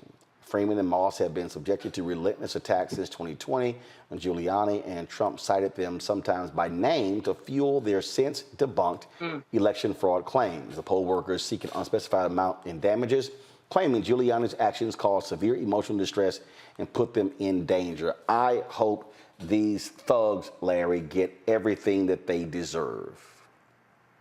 Make sure he loses it all. This speaks to, I think, the country's history in terms of how Black folks, particularly the work Black women do to protect democracy, and this is the outcome. And I know over years ago, some folks referred to Giuliani as America's mayor, but we know that wasn't the case when it came to Black folks and fairness and when it comes to police department. But this is ridiculous, and once again, all these lies he told leading up to the election and after the election, we have to hold him accountable until losing his law license, making him pay these Black women the money they deserve for the humiliation and the constant attacks that has certainly had to have an impact on their well-being. And they were constantly attacked and demoralized, Candace. They were. And one thing that Giuliani and his attorneys understand is that procedurally, they have to turn over evidence that works for them and evidence that works against them. They don't have to hand it on a silver platter. It could be buried, but they have to turn over the evidence. That's what all attorneys know, all attorneys understand. And if they don't do it, then they are subject to being to get in trouble for it and have some violation of the court and its procedures. So he knows this. His attorneys are saying that this is burdensome, that you are asking us for evidence.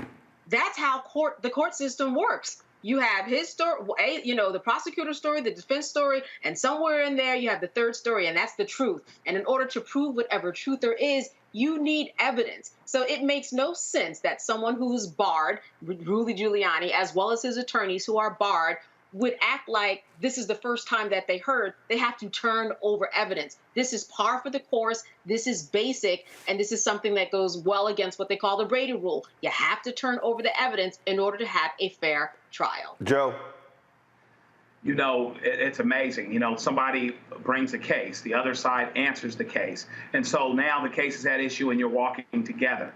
It takes a whole lot to have enough of a sanction where, potentially speaking, you could be defaulted because you were so egregious in your failure to do what you were supposed to do that the court is looking at giving you the ultimate penalty. I know that that's what these parties are asking for. I don't know quite where they are with it, but they're basically getting ready to be in a place where they are dancing by themselves without Giuliani there, because you have to do a lot, actually, to get these ultimate sanctions, but he's staring at them. He has to provide this evidence. Like was said, he can vary it, but he has to provide it. But, if you don't want to provide good news, that's where you are. You know what I mean? And so it's going to be interesting to see what happens. And I hope he's penalized as much as he can be, because he's an officer of the court, by the way, and his attorneys are officers of the court. And they're not supposed to be able to skip the law just because they want us to remember how things were the day after 9/11 and he was popular. Absolutely. All right, folks, got to go to a break. We come back. We're going to talk about the dangers of menthol cigarettes and how they target black communities. And also, did a white Republican just mention colored people on the floor of the House? I'm going to play this video when we come back. And why is a white woman going off on Muslims? But wait until I show you how the white train conductor got in her ass. That's next on Roland Martin Unfiltered on the Black Star Network. On the next Get Wealthy with me, Deborah Owens, America's Wealth Coach, the wealth gap has literally not changed in over 50 years, according to the Federal Reserve. On the next Get Wealthy, I'm excited to chat with Jim Castleberry, CEO of Known Holdings. They have created a platform, an ecosystem to bring resources to Blacks and people of color so they can scale their business. Even though we've had several examples of African Americans and other people of color being able to be successful, we still aren't seeing the mass level of us being lifted up. That's right here on Get Wealthy, only on Black Star Network. On a next, A Balanced Life with me, Dr. Jackie, we're going to be talking about common sense. We think that people have it, know how to use it, but it is something that people often have to learn. The truth is, most of us are not born with it, and we need to teach common sense, embrace it, and give it to those who need it most, our kids. So I always tell teachers to listen out to what conversations the students are having about what they're getting from social media, and then let's get ahead of it and have the appropriate conversations with them. On a next, A Balanced Life with me, Dr. Jackie, here at Black Star Network.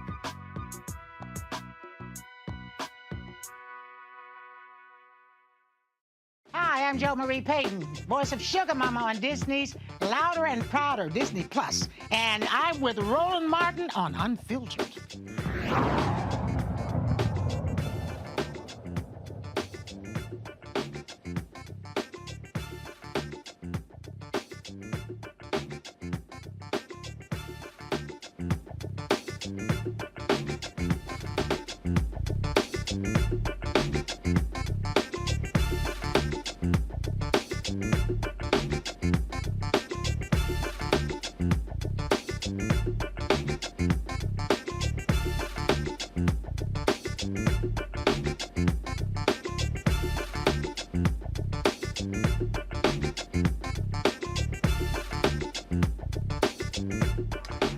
So I just got this text message from Congresswoman Joyce Beatty, and something happened today on the House floor that's nuts. Republican Congressman Eli Crane was speaking, and they voted today on this House defense bill, where the Republicans want to strip abortion funding and some other stuff, for the bill. They're in a culture wars crap. So this literally happened, y'all, today on the floor of the House. And this is what you had: a white Republican, a black female Democrat. Watch this exchange. Arizona. Well, Mr. Chairman, though, that was unbelievably inspiring. My amendment has nothing to do with whether or not colored people or black people or anybody can serve, okay? It has nothing to do with color of your skin, any of that stuff. What we want to preserve and maintain is the fact that our military does not become a social experiment. We want the best of the best. We want to have standards that guide who's in what unit, what they do. And I'm going to tell you guys right now, the Russians, the Chinese, the Iranians, the North Koreans, they are not doing this because they want the strongest military possible. I hope my colleagues on the other side can understand what we're doing. Thank you so much. Mr. Speaker, asking to be recognized to have the words colored people. For what purposes, gentlelady, seek recognition? I'd like to be recognized to have the words colored people stricken from the record. I find it offensive and very inappropriate. Is the gentlelady asking for unanimous consent to take down the words? I am asking for unanimous consent to take down the words of referring to me or any of my colleagues as colored people.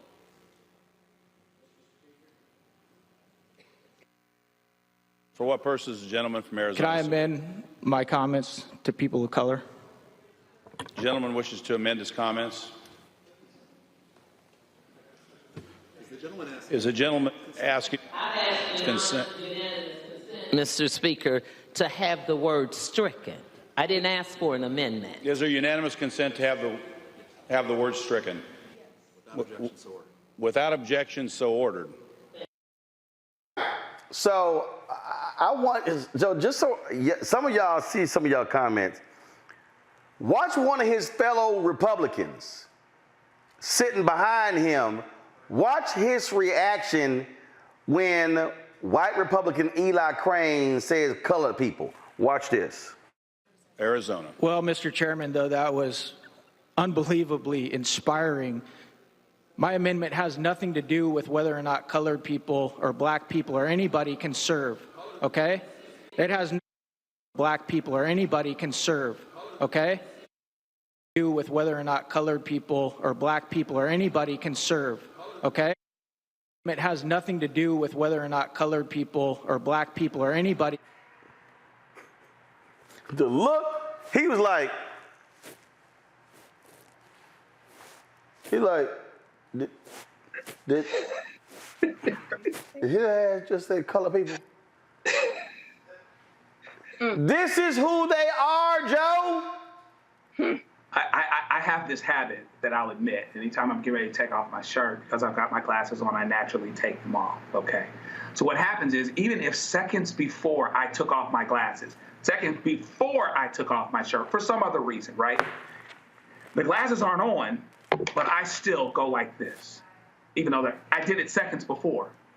When you've done something and you've always done it and it's so natural, even in an audience where you know you'll be penalized for it, where you know you can't do it and you're not supposed to do it, and you're talking about people of color, so you know to train yourself, you don't do it. The Bible says, out of the abundance of the heart, the mouth speaks. And so therefore, he talked about it like he used to talking about it, like he done it before, and like he'll do it again. And that's what you have in the United States of America. We're still here. He is a Republican from Arizona, Larry. Roland, I spent, my former boss, Congressman Owens, I spent many, many hours on the House floor discussing bills and amendments. I got to tell you, I never heard that before. That's a new one. And we can't be surprised, because this is pretty much, at least one thing with Republicans, they're consistent. So I was surprised even when they have it stricken, the way they do things now. I'm surprised he wasn't like, no, I said it, and said it with his chest. But I'm quite sure maybe he thought he was going up on Fox News, but he'll probably end up on platforms like we're discussing them this evening. But once again, it's pretty consistent with what we've seen over the last couple of years from the Republican Party, so I'm not shocked. Candace. He told on himself. That's what he does at home. And trust me, he says more. And I think what's also interesting was that the amendment that he was even fighting for to prevent race or nationality in recruiting for any type of strategies and service doesn't make any sense. I mean, you're not going to consider somebody's nationality when you're dealing with somebody who might speak Arabic. You don't want to consider that when you're going into war with maybe a country that speaks Arabic, or to try to figure out the cultural differences that might be in play when you're going into war against other countries. Nothing that he said made sense in terms of the colored comment or the amendment to begin with in terms of what we was fighting for. And none of us are surprised. Indeed, this is America.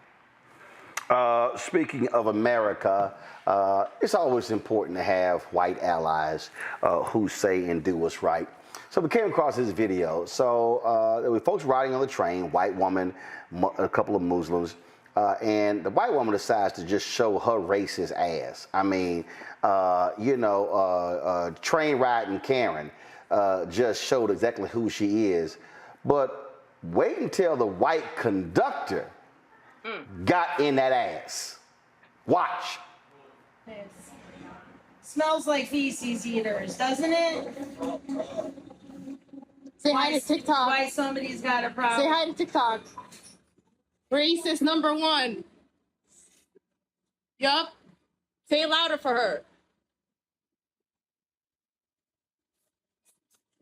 You're ignorant. I don't sexualize children. That's ignorant. And we do. And we do. I didn't say you did. Must have a guilty conscience.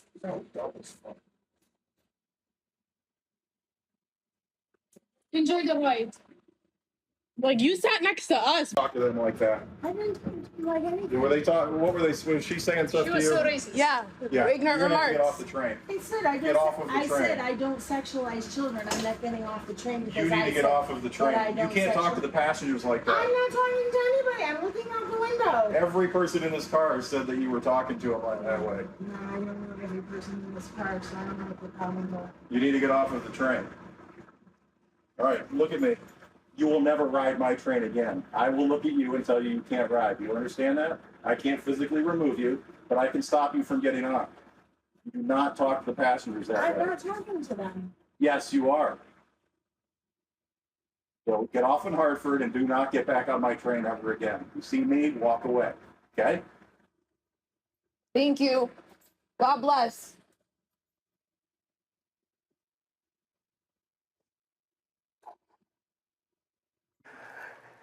You know, Maze featuring Frankie Beverly got a song called There's That Look in Your Eye.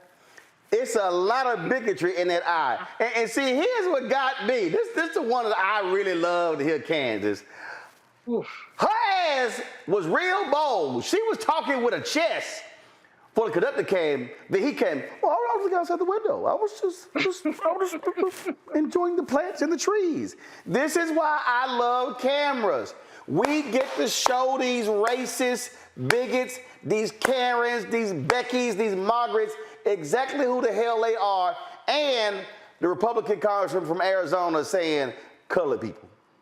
And you know, what's so heartwarming is the response, as you said, of that conductor. He was fair, he was forthright, but he made himself plain that this is not going to happen again. You can act like there's some type of parallel universe where you didn't say this, but we've got witness. It's like he was performing a little mini trial. He had witnesses. You know, he came, he gave his opening and closing argument, gave his decision, and she got her punishment. She's not going to be allowed on the train anymore. As he said, if you see me, you better turn around. And I think that was the wonderful part about it, is that you hope somebody will respond that way. Normally we see these videos that go viral and they kind of end up at the same point where somebody's fighting, but you don't often see somebody jump in with authority to come and quash it the way that he did. Joe? It's like Morris Day in Turkout #3. You ain't got to go home, but you got to get the hell out of here. I really appreciated how he came. He was very balanced. And he said, I listen to these folks, and everybody on this train says that you're being a certain way. And it is interesting how she crammed up. She wasn't as strong when he came after her like that. And did the eye thing and everything. I mean, it was fantastic. I appreciated him being an ally that way because it's about making people feel safe. Now, what is this person going to do anyway? She's not, why is her entitlement what it actually is? This just lets you know how folks think. And so I'm really glad that we had that advocate show up in that particular situation, and hopefully that kind of thing can happen more often. Larry? She messed around and found out. And we need more of that. We need more allies to come, our defense, whether, a situation on trains, in classrooms, in boardrooms. We need more allyship like this. And, credit to him for doing the right thing. That's exactly what we should have done. But, Roman, this is another example of people from minoritized backgrounds through our country in terms of the challenges we encounter and just basically living our lives. So the other thing is, when things like this happen, everyone go live. Say it with your chest, as Dr. Carr likes to say a lot. So go live, and, we need to keep tweeting this out, and, people are watching your show now, and we need to make sure we find out all information and, let our employer know how she's behaving. Yeah, just, I'm looking outside the window. I mean, I wasn't talking to anybody. I'm looking outside the window. Like, why are you talking to me? Folks, earlier this week, we talked about the story of Kathleen McElroy, the University of Texas journalism professor, longtime journalist, who signed a contract with Texas A&M to run the journalism department. Then proceeded to change the contract 3 separate times, going from a 5-year contract with tenure to a 5-year contract with no tenure to a 1-year contract, fire at will. Well, she said, hell no. This, of course, has, led a lot of conversation. But this thing is way bigger than Kathleen McElroy. Larry, they're in your state, University of Florida. They had 3 or 4 positions in their African American Studies department and folks wouldn't take the jobs. In fact, I was looking at a tweet today. Let me try to pull it up. There was a tweet today, and that was a professor at Texas A&M who tweeted that these types of actions that will have a direct impact. So Andrew Detzler is professor of atmospheric sciences and a climate scientist at Texas A&M, native Texan. Let me find the tweet here. This is what, let's see here. Let me see if I can pull it up here. What he's talking about, we're going to see more of this. And so go to my iPad. He said, this is such a disaster for Texas A&M. Who in their right mind will take the job as head of the journalism program? Then he tweets, let me make a provocative statement. Long-term excellence in a university is impossible without the backing of diversity, equity, and inclusion. The reason? There's a significant number of scholars who won't associate with an institution perceived as discriminatory. He says the size of this group is large enough that even academics who might not be personally invested in DEI avoid such institutions, as they are aware that the lack of DEI hampers the recruitment of other top-tier faculties. Last comment here, he said, this is already happening. We had an offer out for a tenure-track faculty position, and after this news came out 2 days ago, the person called and turned down the offer explicitly because of this. This right here is what President Kathleen Banks had better wake up and realize what is going to happen. This is what Chancellor John Sharp had better make clear to the idiots of the Texas A&M University Board of Regents, that this is going to be a problem. And what this is doing, Larry, this is actually curbing opportunities for black academics. And what it is going to do, it is going to call black academics to question, well, I don't even want to go to these places in Texas and Florida. And so if they're complaining about losing the best black talent, and they don't mind that black talent on the football field. They love them some 4- and 5-star athletes, but clearly they don't want 4- and 5-star faculty, Larry.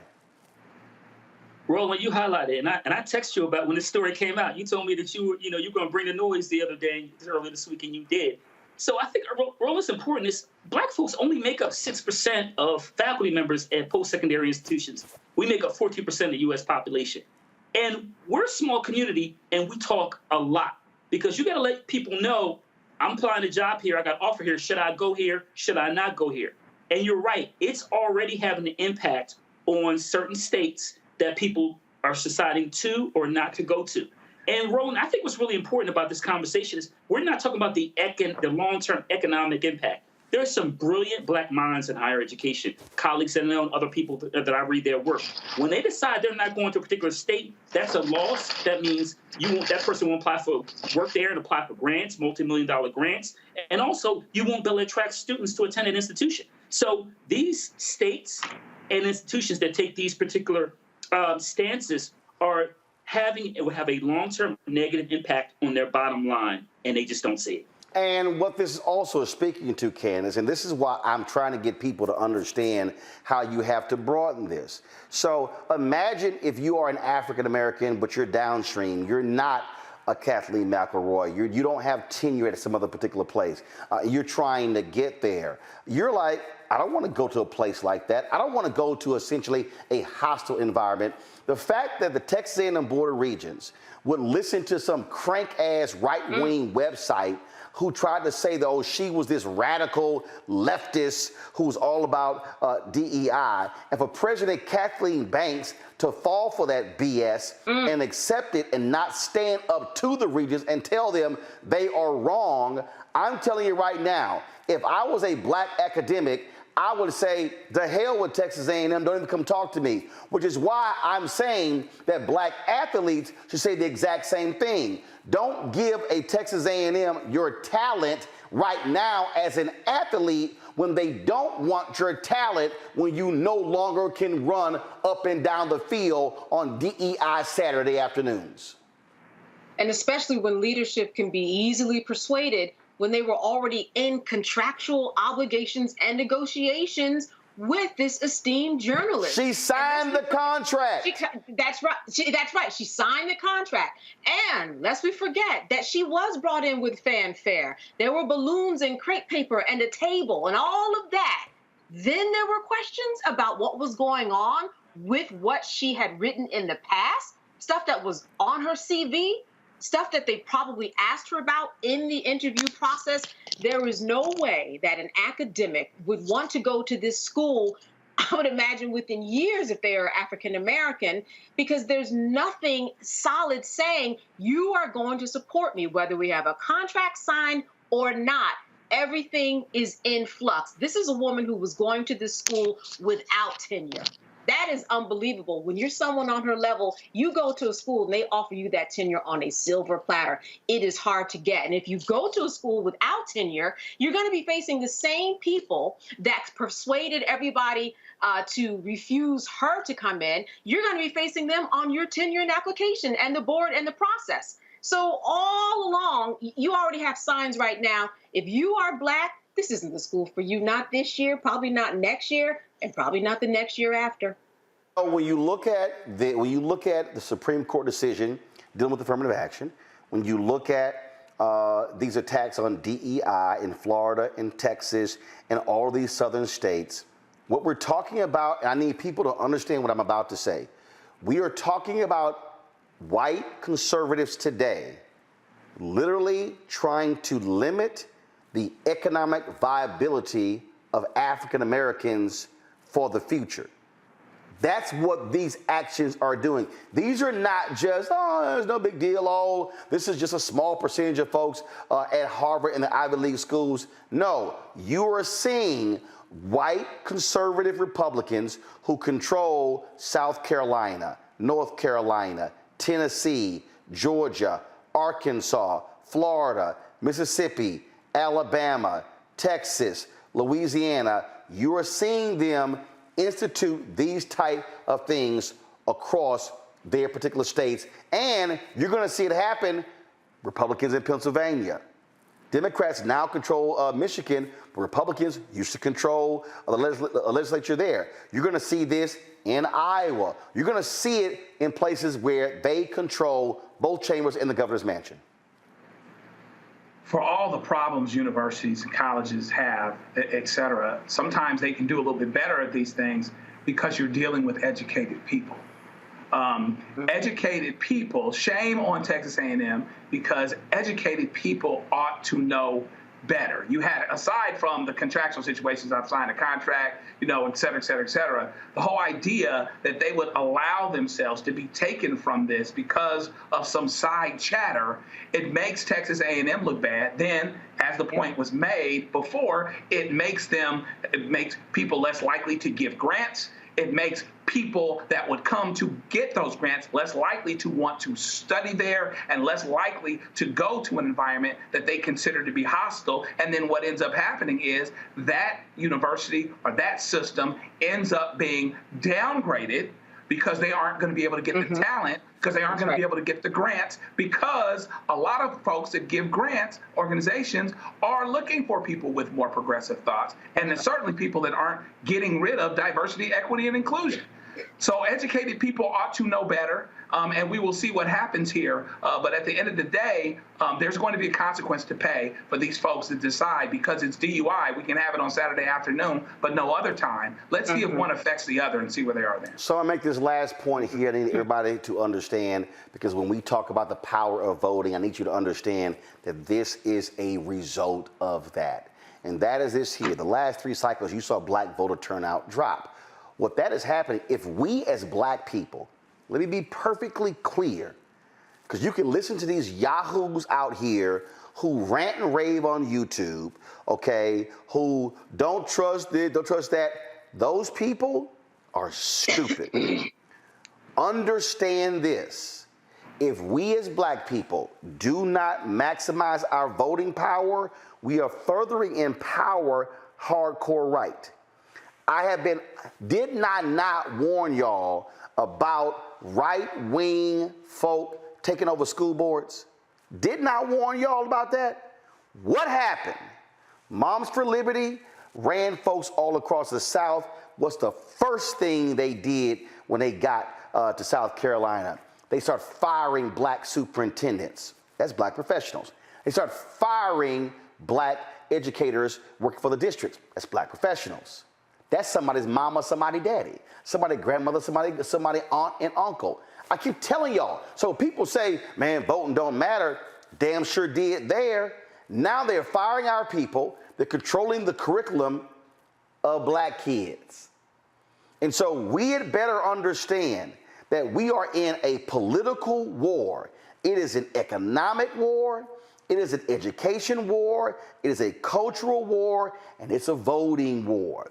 And that's why they're doing as best they can to challenge people on the voting rolls, to kick them off, because they are targeting, and listen to me clearly, and y'all can mark the date at 7:57 p.m. Eastern on July 13th, 2023.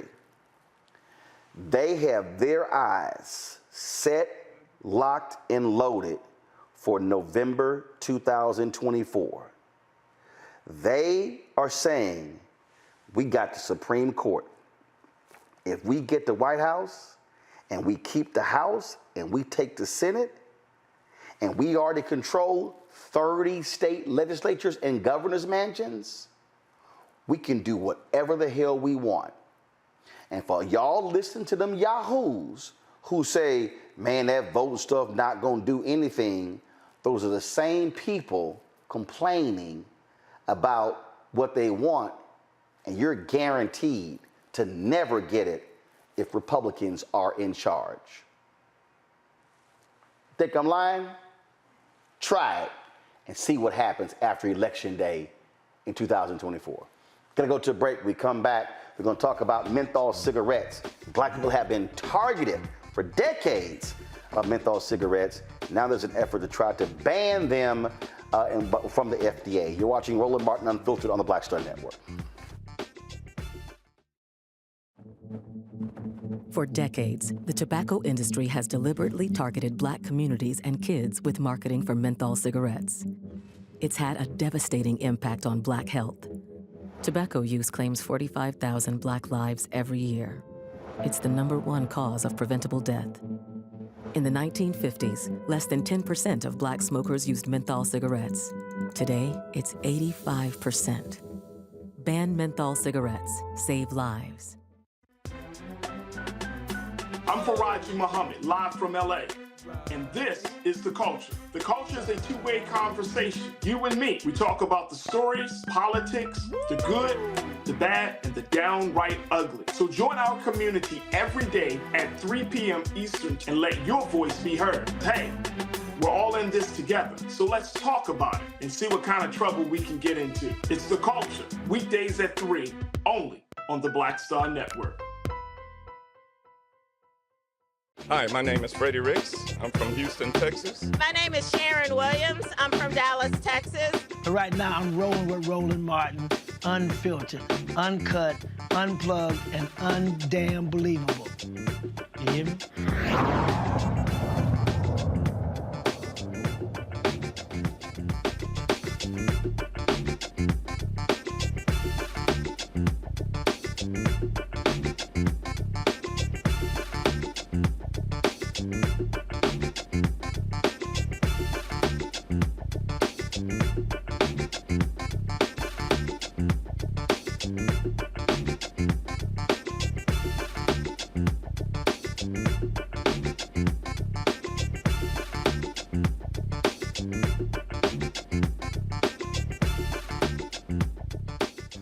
Menthol cigarettes have a significant impact on the health of African Americans, contributing to heart attacks, lung cancer, strokes, and other diseases. Joining us right now to talk about this, bring my guests up, please.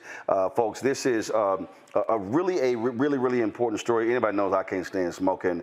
And so again, want to bring up the guest right now. Give me 1 second here. Mignon Guy, Chair of the Department of African American Studies at Virginia Commonwealth University out of Richmond, Virginia. Let's really break this thing down. People don't understand. There's a direct intersection of Black-owned media and menthol cigarettes. Explain.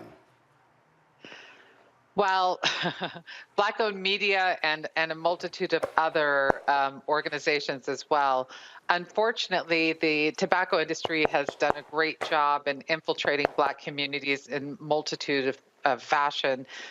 They've infiltrated by early on in the days. They would advertise with ebony and jet and use ads of Black images and try to portray a certain type of Black culture that they wanted to sell to the public, and it happened to work. Marketing works, right?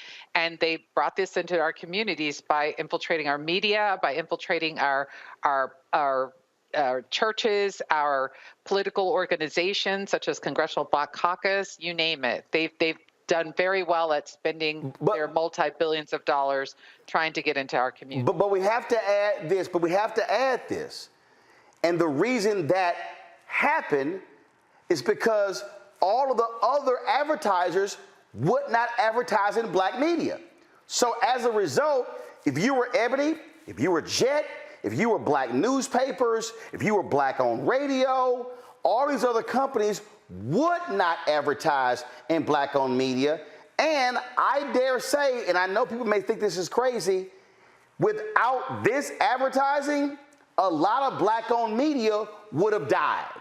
And that was the dilemma that Black-owned media was in. And that is, cigarettes, because at that time, you couldn't do alcohol. So it's kind of like, look, they were coming there, and I remember full page ads in Ebony. That's right. Full page ads in Jet, when other folks, car companies and other brands would not touch Black-owned media.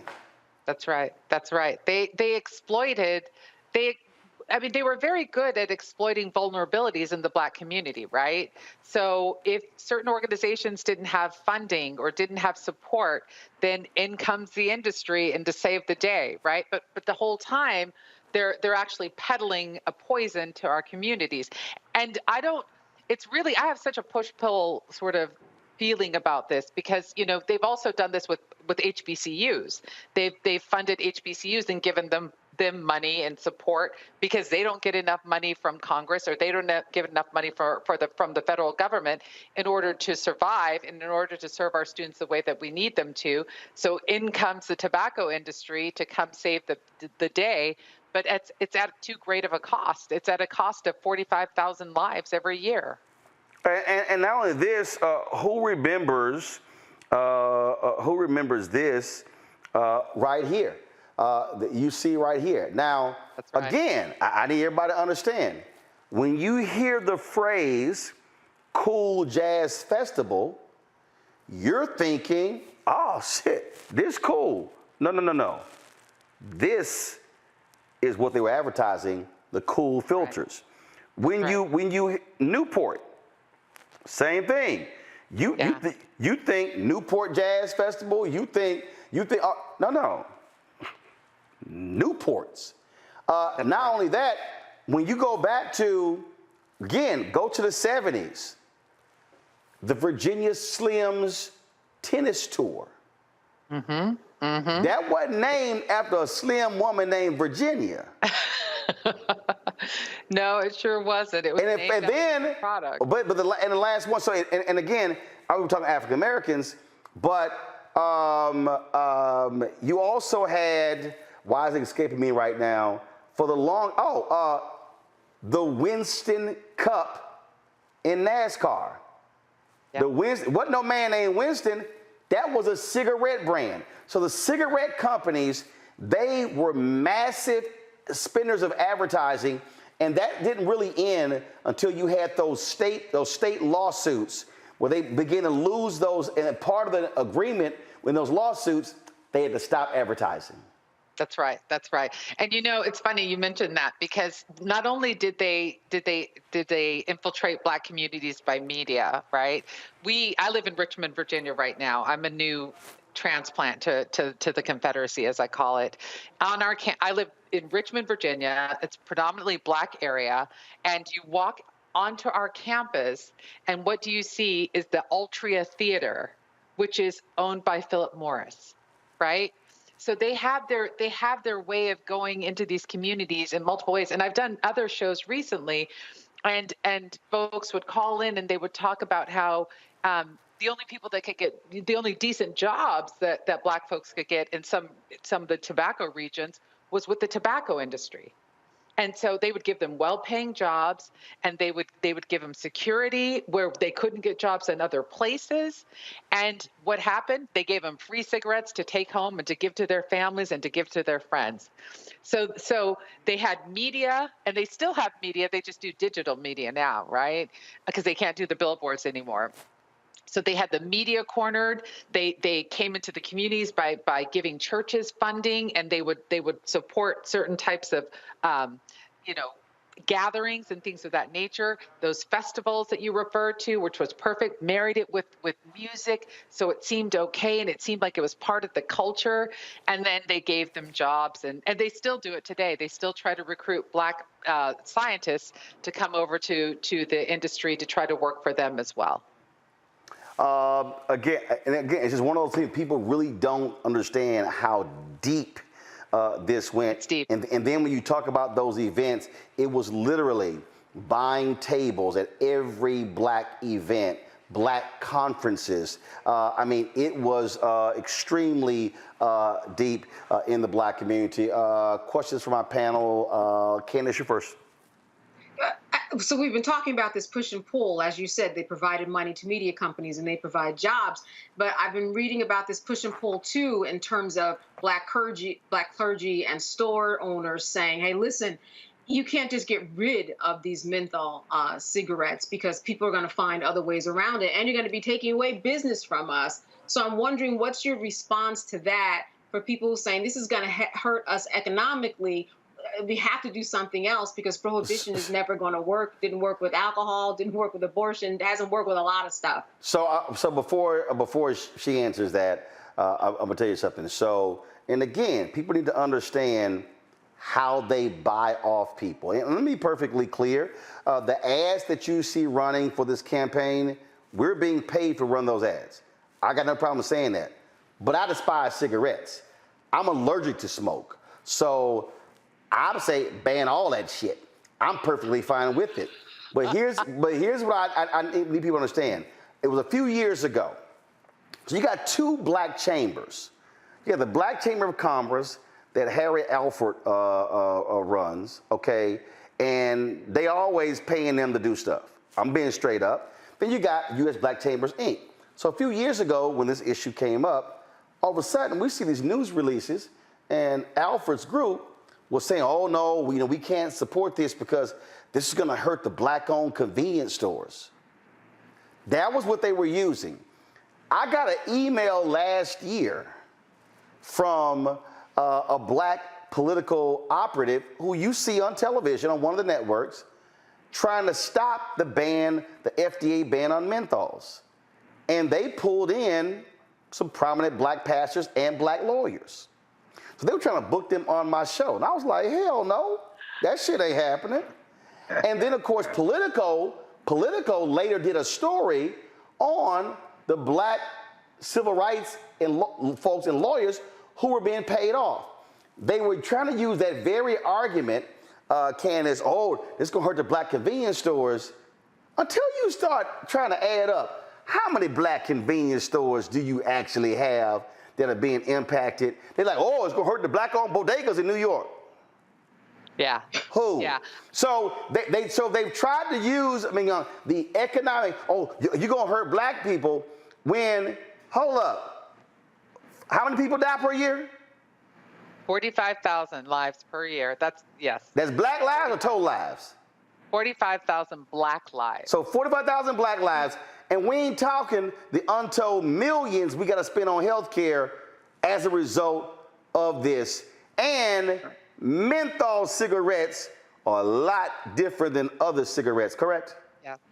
Yes, they're absolutely different. So menthol cigarettes actually are more addictive. Menthol cigarette smokers tend to have more nicotinic receptors in their brains, right? And so it makes it more difficult for them to quit. The smoking topography is different. How you inhale the products are different because they have the coolants and they have the sugars in them that makes the poison go down more smoothly. That's why, and the reason why they have these coolants in there, one of the appeals of the menthol cigarettes are the coolants, which make them more appealing to young people, to young kids.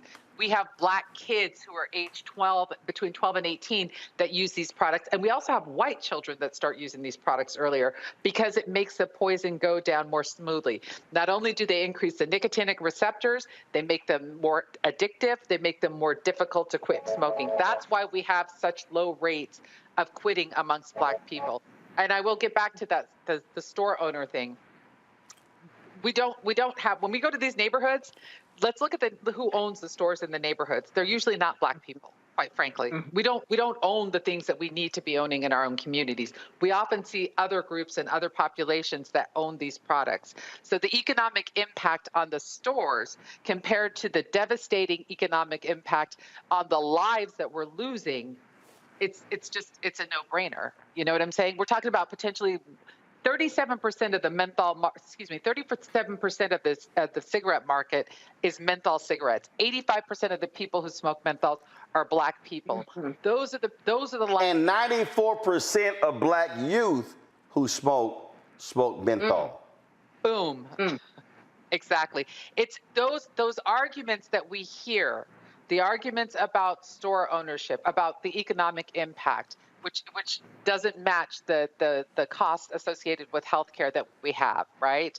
The arguments that we hear about, they're the same people that Roland Martin is speaking about. Those, I guess I can't say their names on TV, but these political leaders, these high-profile leaders, will say things like, "Well, black people deserve they have the right to choose what they want to smoke and what they want to do."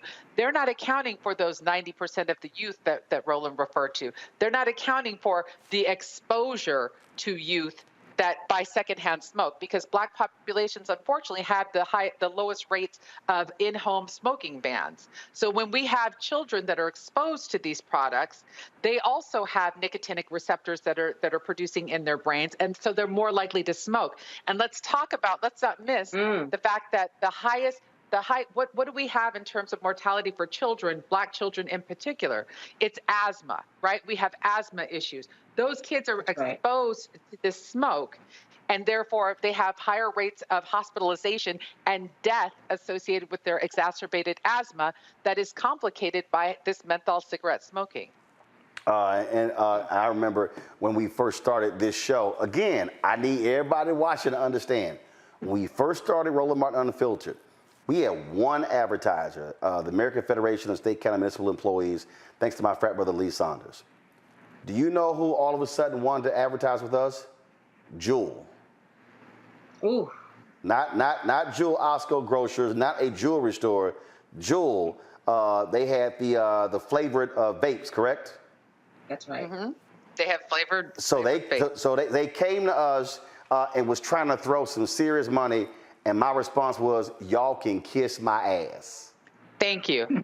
Because you know what? Other people did not. There are, who will remain nameless, there is at least one HBCU that took $7.5 million of money from Juul in order to study Juul in Black populations before Black people were actually using that product. Do you think that they were doing that for the good of the community? Wow. Larry, your question. Yeah, so we essentially have, based on this conversation in all the research, this intersection of public health and capitalism, right? Racial capitalism. Racial capitalism, right? Racial capitalism. Yeah, let's be clear about that. So, and on top of that, it's during a time of anti-Blackness. So all these Black people are dying. We're talking about how much money it costs, obviously healthcare, and also the counters, as Roland talked about, in terms of what it costs Black entrepreneurs. And so I was curious in terms of what you think the argument is, considering racial capitalism, public health, and anti-Blackness. What is the argument you make to policymakers about why this is an important issue? The fact that menthol is in our neighborhoods. Let's make it very clear. The tobacco industry, as I'm a chair of Black studies, right? The tobacco industry was studying Black communities. Thank you for showing this. The tobacco industry was studying Black communities before my discipline even existed. They were looking at the woes and the lack of civil rights and all of the oppression that was happening in these communities.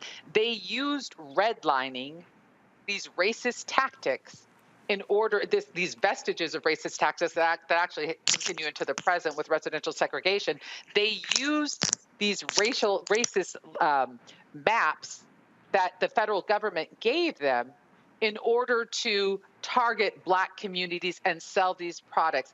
And somehow it's now been contorted and distorted to think that somehow menthol is naturally part of the Black community. No, this was a concerted effort, right?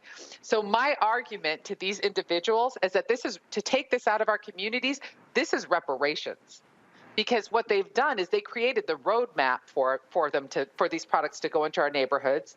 They refused in the Family Smoking Prevention Act, Tobacco Control Act of 2009, they refused to ban menthol. They banned every other flavored cigarette like cherry and all kinds of other cloves and things like that, things that people didn't even use.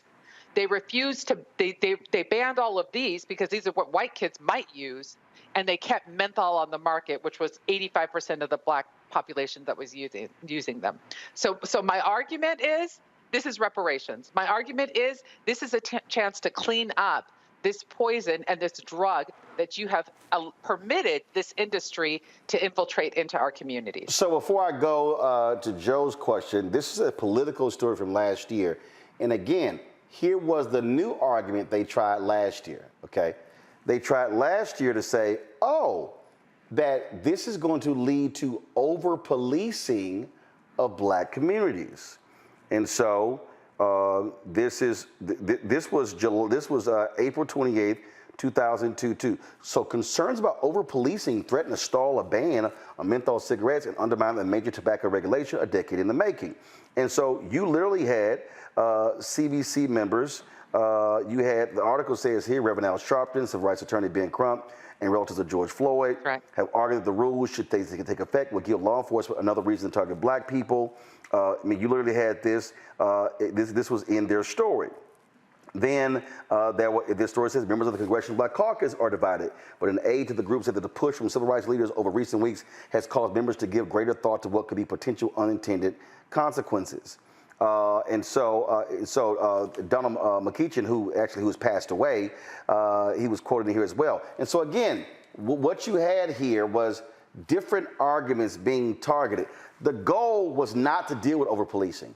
The goal was not to deal with anything else. The goal was to keep black people buying menthol cigarettes. Joe. There is so much to know and to learn about this. I like to think I'm somebody that pays attention to the issue, but this has been very educational for me. So tell me how, because we have to do so much, when there's the job argument, you've got to have the counter to that. Where are our jobs going to come from? When there's the over-policing arguments, we've got to have our counters to that. There's so many. This is a multi-front war. How do you feel that it's going in terms of educating people? Do you feel like we're making progress, or do you feel like you're beating your head against the wall? Depends on the day.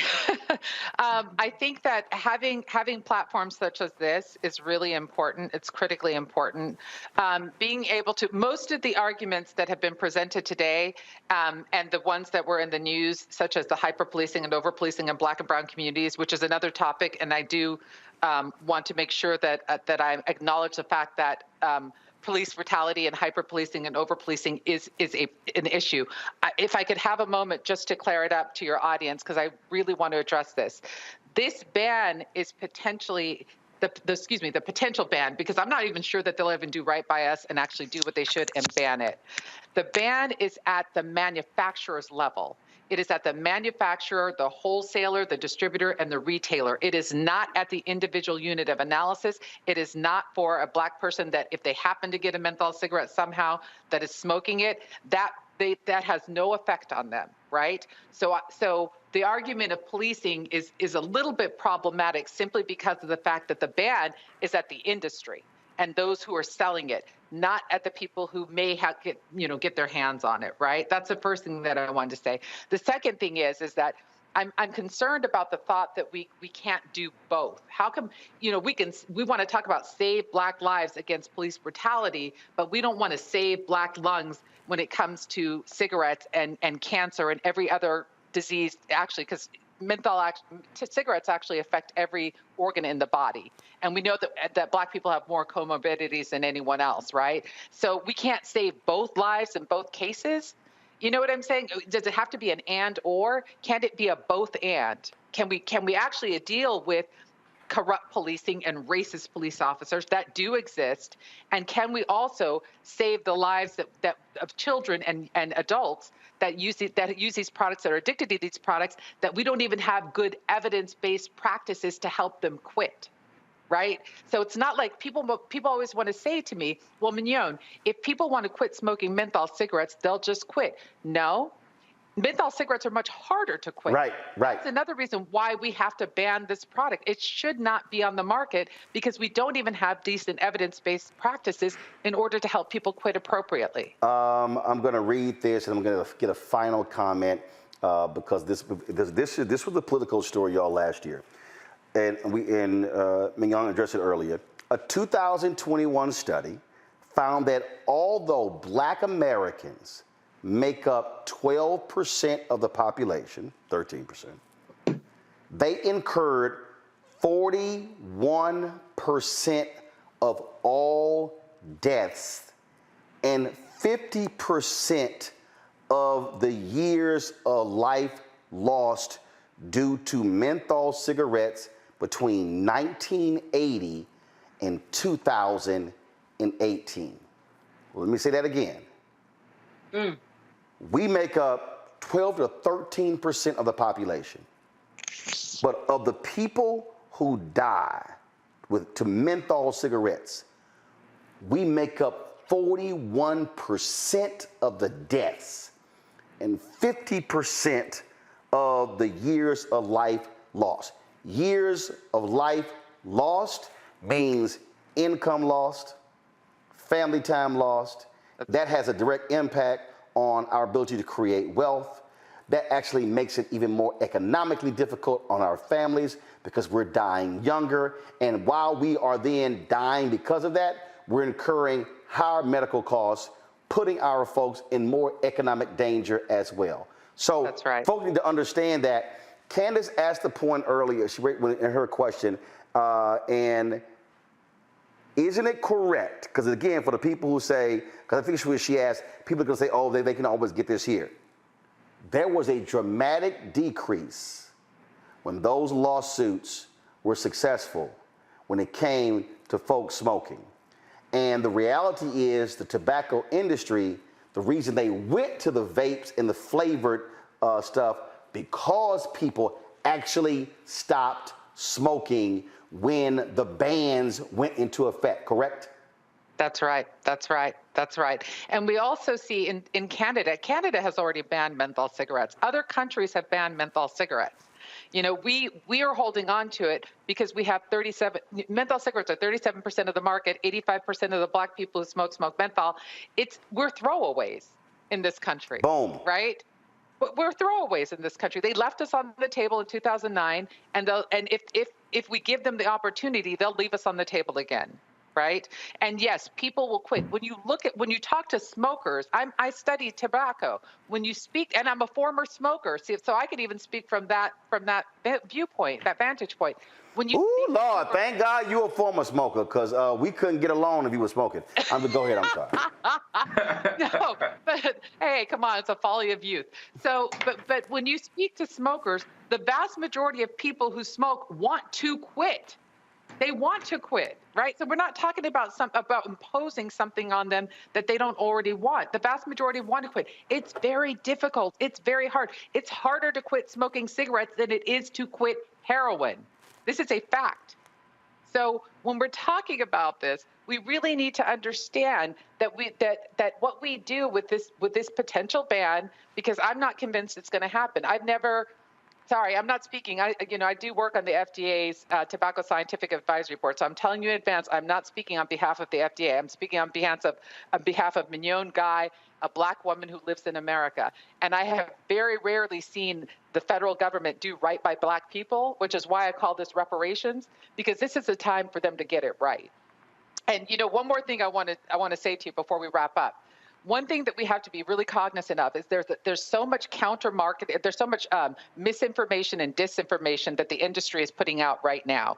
And a lot of the arguments that we're talking about are exactly those arguments. When you get on the FDA calls to listen to comments, you hear people that it's on the phone, so you can't see what they look like, but you hear them say, well, I'm a black police officer in this neighborhood, or I'm a white police officer in this neighborhood, and I'm worried that if we ban menthol, then we'll have more policing in black neighborhoods. When have you ever heard a police officer say that they are worried about hyper-policing, police brutality, and over-policing in black neighborhoods? These people are being paid. These people are being paid. And the industry it's a multi-billion-dollar industry. They have a lot of money to pay these people. Yep. Right? We already know that they paid black people in California to vote against, to go protest against the ban that they, thank God, got through in California. Yep. But there was already an ad out that showed that they were getting paid $80 an hour for 2.5 hours of work to get black people to come out with T-shirts, almost looking like the ones that were like, blacks vote for Trump, right? To vote against the ban on menthol. So they're taking our own people to vote against our own interests, to save our own black lungs and to save our own black lives. Yep. We cannot allow this to happen. We absolutely cannot allow this to happen. And again, I just need people to understand, they wanted to pay me a lot of money to advertise Jewel on this show. And I said no. And so to our audience, when I'm talking about we're fighting these advertising battles, when I'm talking about when when I'm asking you to contribute and give, do understand why. It's because there are folks who want to come to us, and yes, these tobacco companies, and for me, on principle, it's an absolute no, period. But guess what? If we don't have this show, we can't counter the messaging. And so you have to understand, and that was the trick that they used against black-owned media in the 70s and the 80s and the 90s. And I'm talking about they had 26 and 52-week ad buys for newspapers, which is unheard of, and they had 12-month ad buys in magazines when no other major advertisers were willing to give them the kind of money. So just understand what Professor Guy is laying out. It was a clear play on Jim Crow racist policies, filling the void, knowing full well we needed the money. But what it also did was it gave them an inroad into our lungs and our households. And we are paying the price. Professor Guy, we appreciate it. Thank you so very much. Look forward to having you back. Thank you so much for having me. I really appreciate it. And thank you for keeping the good fight. Thanks a bunch. Candace, Larry, Joe, I appreciate y'all being on my panel. Thank you so very much. Candace, thanks a bunch for guest hosting for me on Monday and Tuesday when I was in Rhode Island for the Jeffrey Osborne Golf Tournament. Great job. Thanks a bunch. Folks, y'all have a fabulous, fabulous weekend. Again, folks, please support us in what we do. That segment you just heard, you're not going to hear. ABC, NBC, CBS, Fox News give 30 minutes to an in-depth conversation on menthol cigarettes and black people. Hell, you're not going to see that on BET's new black show, that once a month show. You're not going to see it anywhere else. This is why black-owned media matters. This is why Roland Martin Unfiltered matters. This is why Black Star Network matters. And please support us in what we do. Because I'm telling y'all, they wanted to give me a lot of money. It was 6 figures. And let me tell you something right now. I just want y'all to understand. The first year of this show, I came out of pocket $391,000 to keep this show on the air. Oh, that money would have been huge. But I simply could not take it. And so please support us in what we do by sending your check and money orders to P.O. Box 57196, Washington, D.C. 20037-0196. Cash App is $RM Unfiltered. PayPal R Martin Unfiltered. Venmo is RM Unfiltered.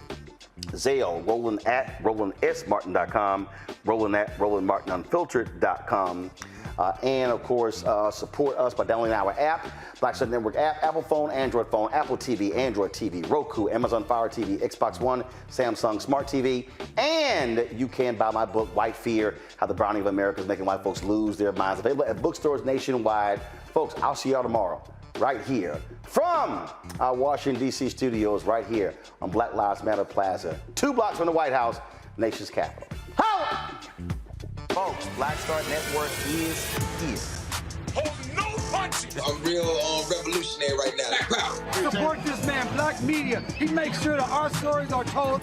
Thank you for being the voice of Black America, Roland. Stay black. I love y'all. All momentum we have now, we have to keep this going. The video looks phenomenal. See, there's a difference between Black Star Network and black-owned media and something like CNN. You can't be black-owned media and be scared. It's time to be smart. Bring your eyeballs home. You dig? Pull up a chair. Take your seat. The Black Tape with me, Dr. Greg Carr, here on the Black Star Network. Every week, we'll take a deeper dive into the world we're living in. Join the conversation only on the Black Star Network. Hi, I'm Dr. Jackie Hood Martin, and I have a question for you. Ever feel as if your life is teetering and the weight and pressure of the world is consistently on your shoulders? Well, let me tell you, living a balanced life isn't easy. Join me each Tuesday on Black Star Network for A Balanced Life with Dr. Jackie. We're all impacted by the culture, whether we know it or not. From politics to music and entertainment, it's a huge part of our lives, and we're going to talk about it every day right here on The Culture with me, Faraji Muhammad, only on the Black Star Network. I'm Deborah Owens, America's Wealth Coach, and my new show, Get Wealthy, focuses on the things that your financial advisor and bank isn't telling you, but you absolutely need to know. So watch Get Wealthy on the Black Star Network.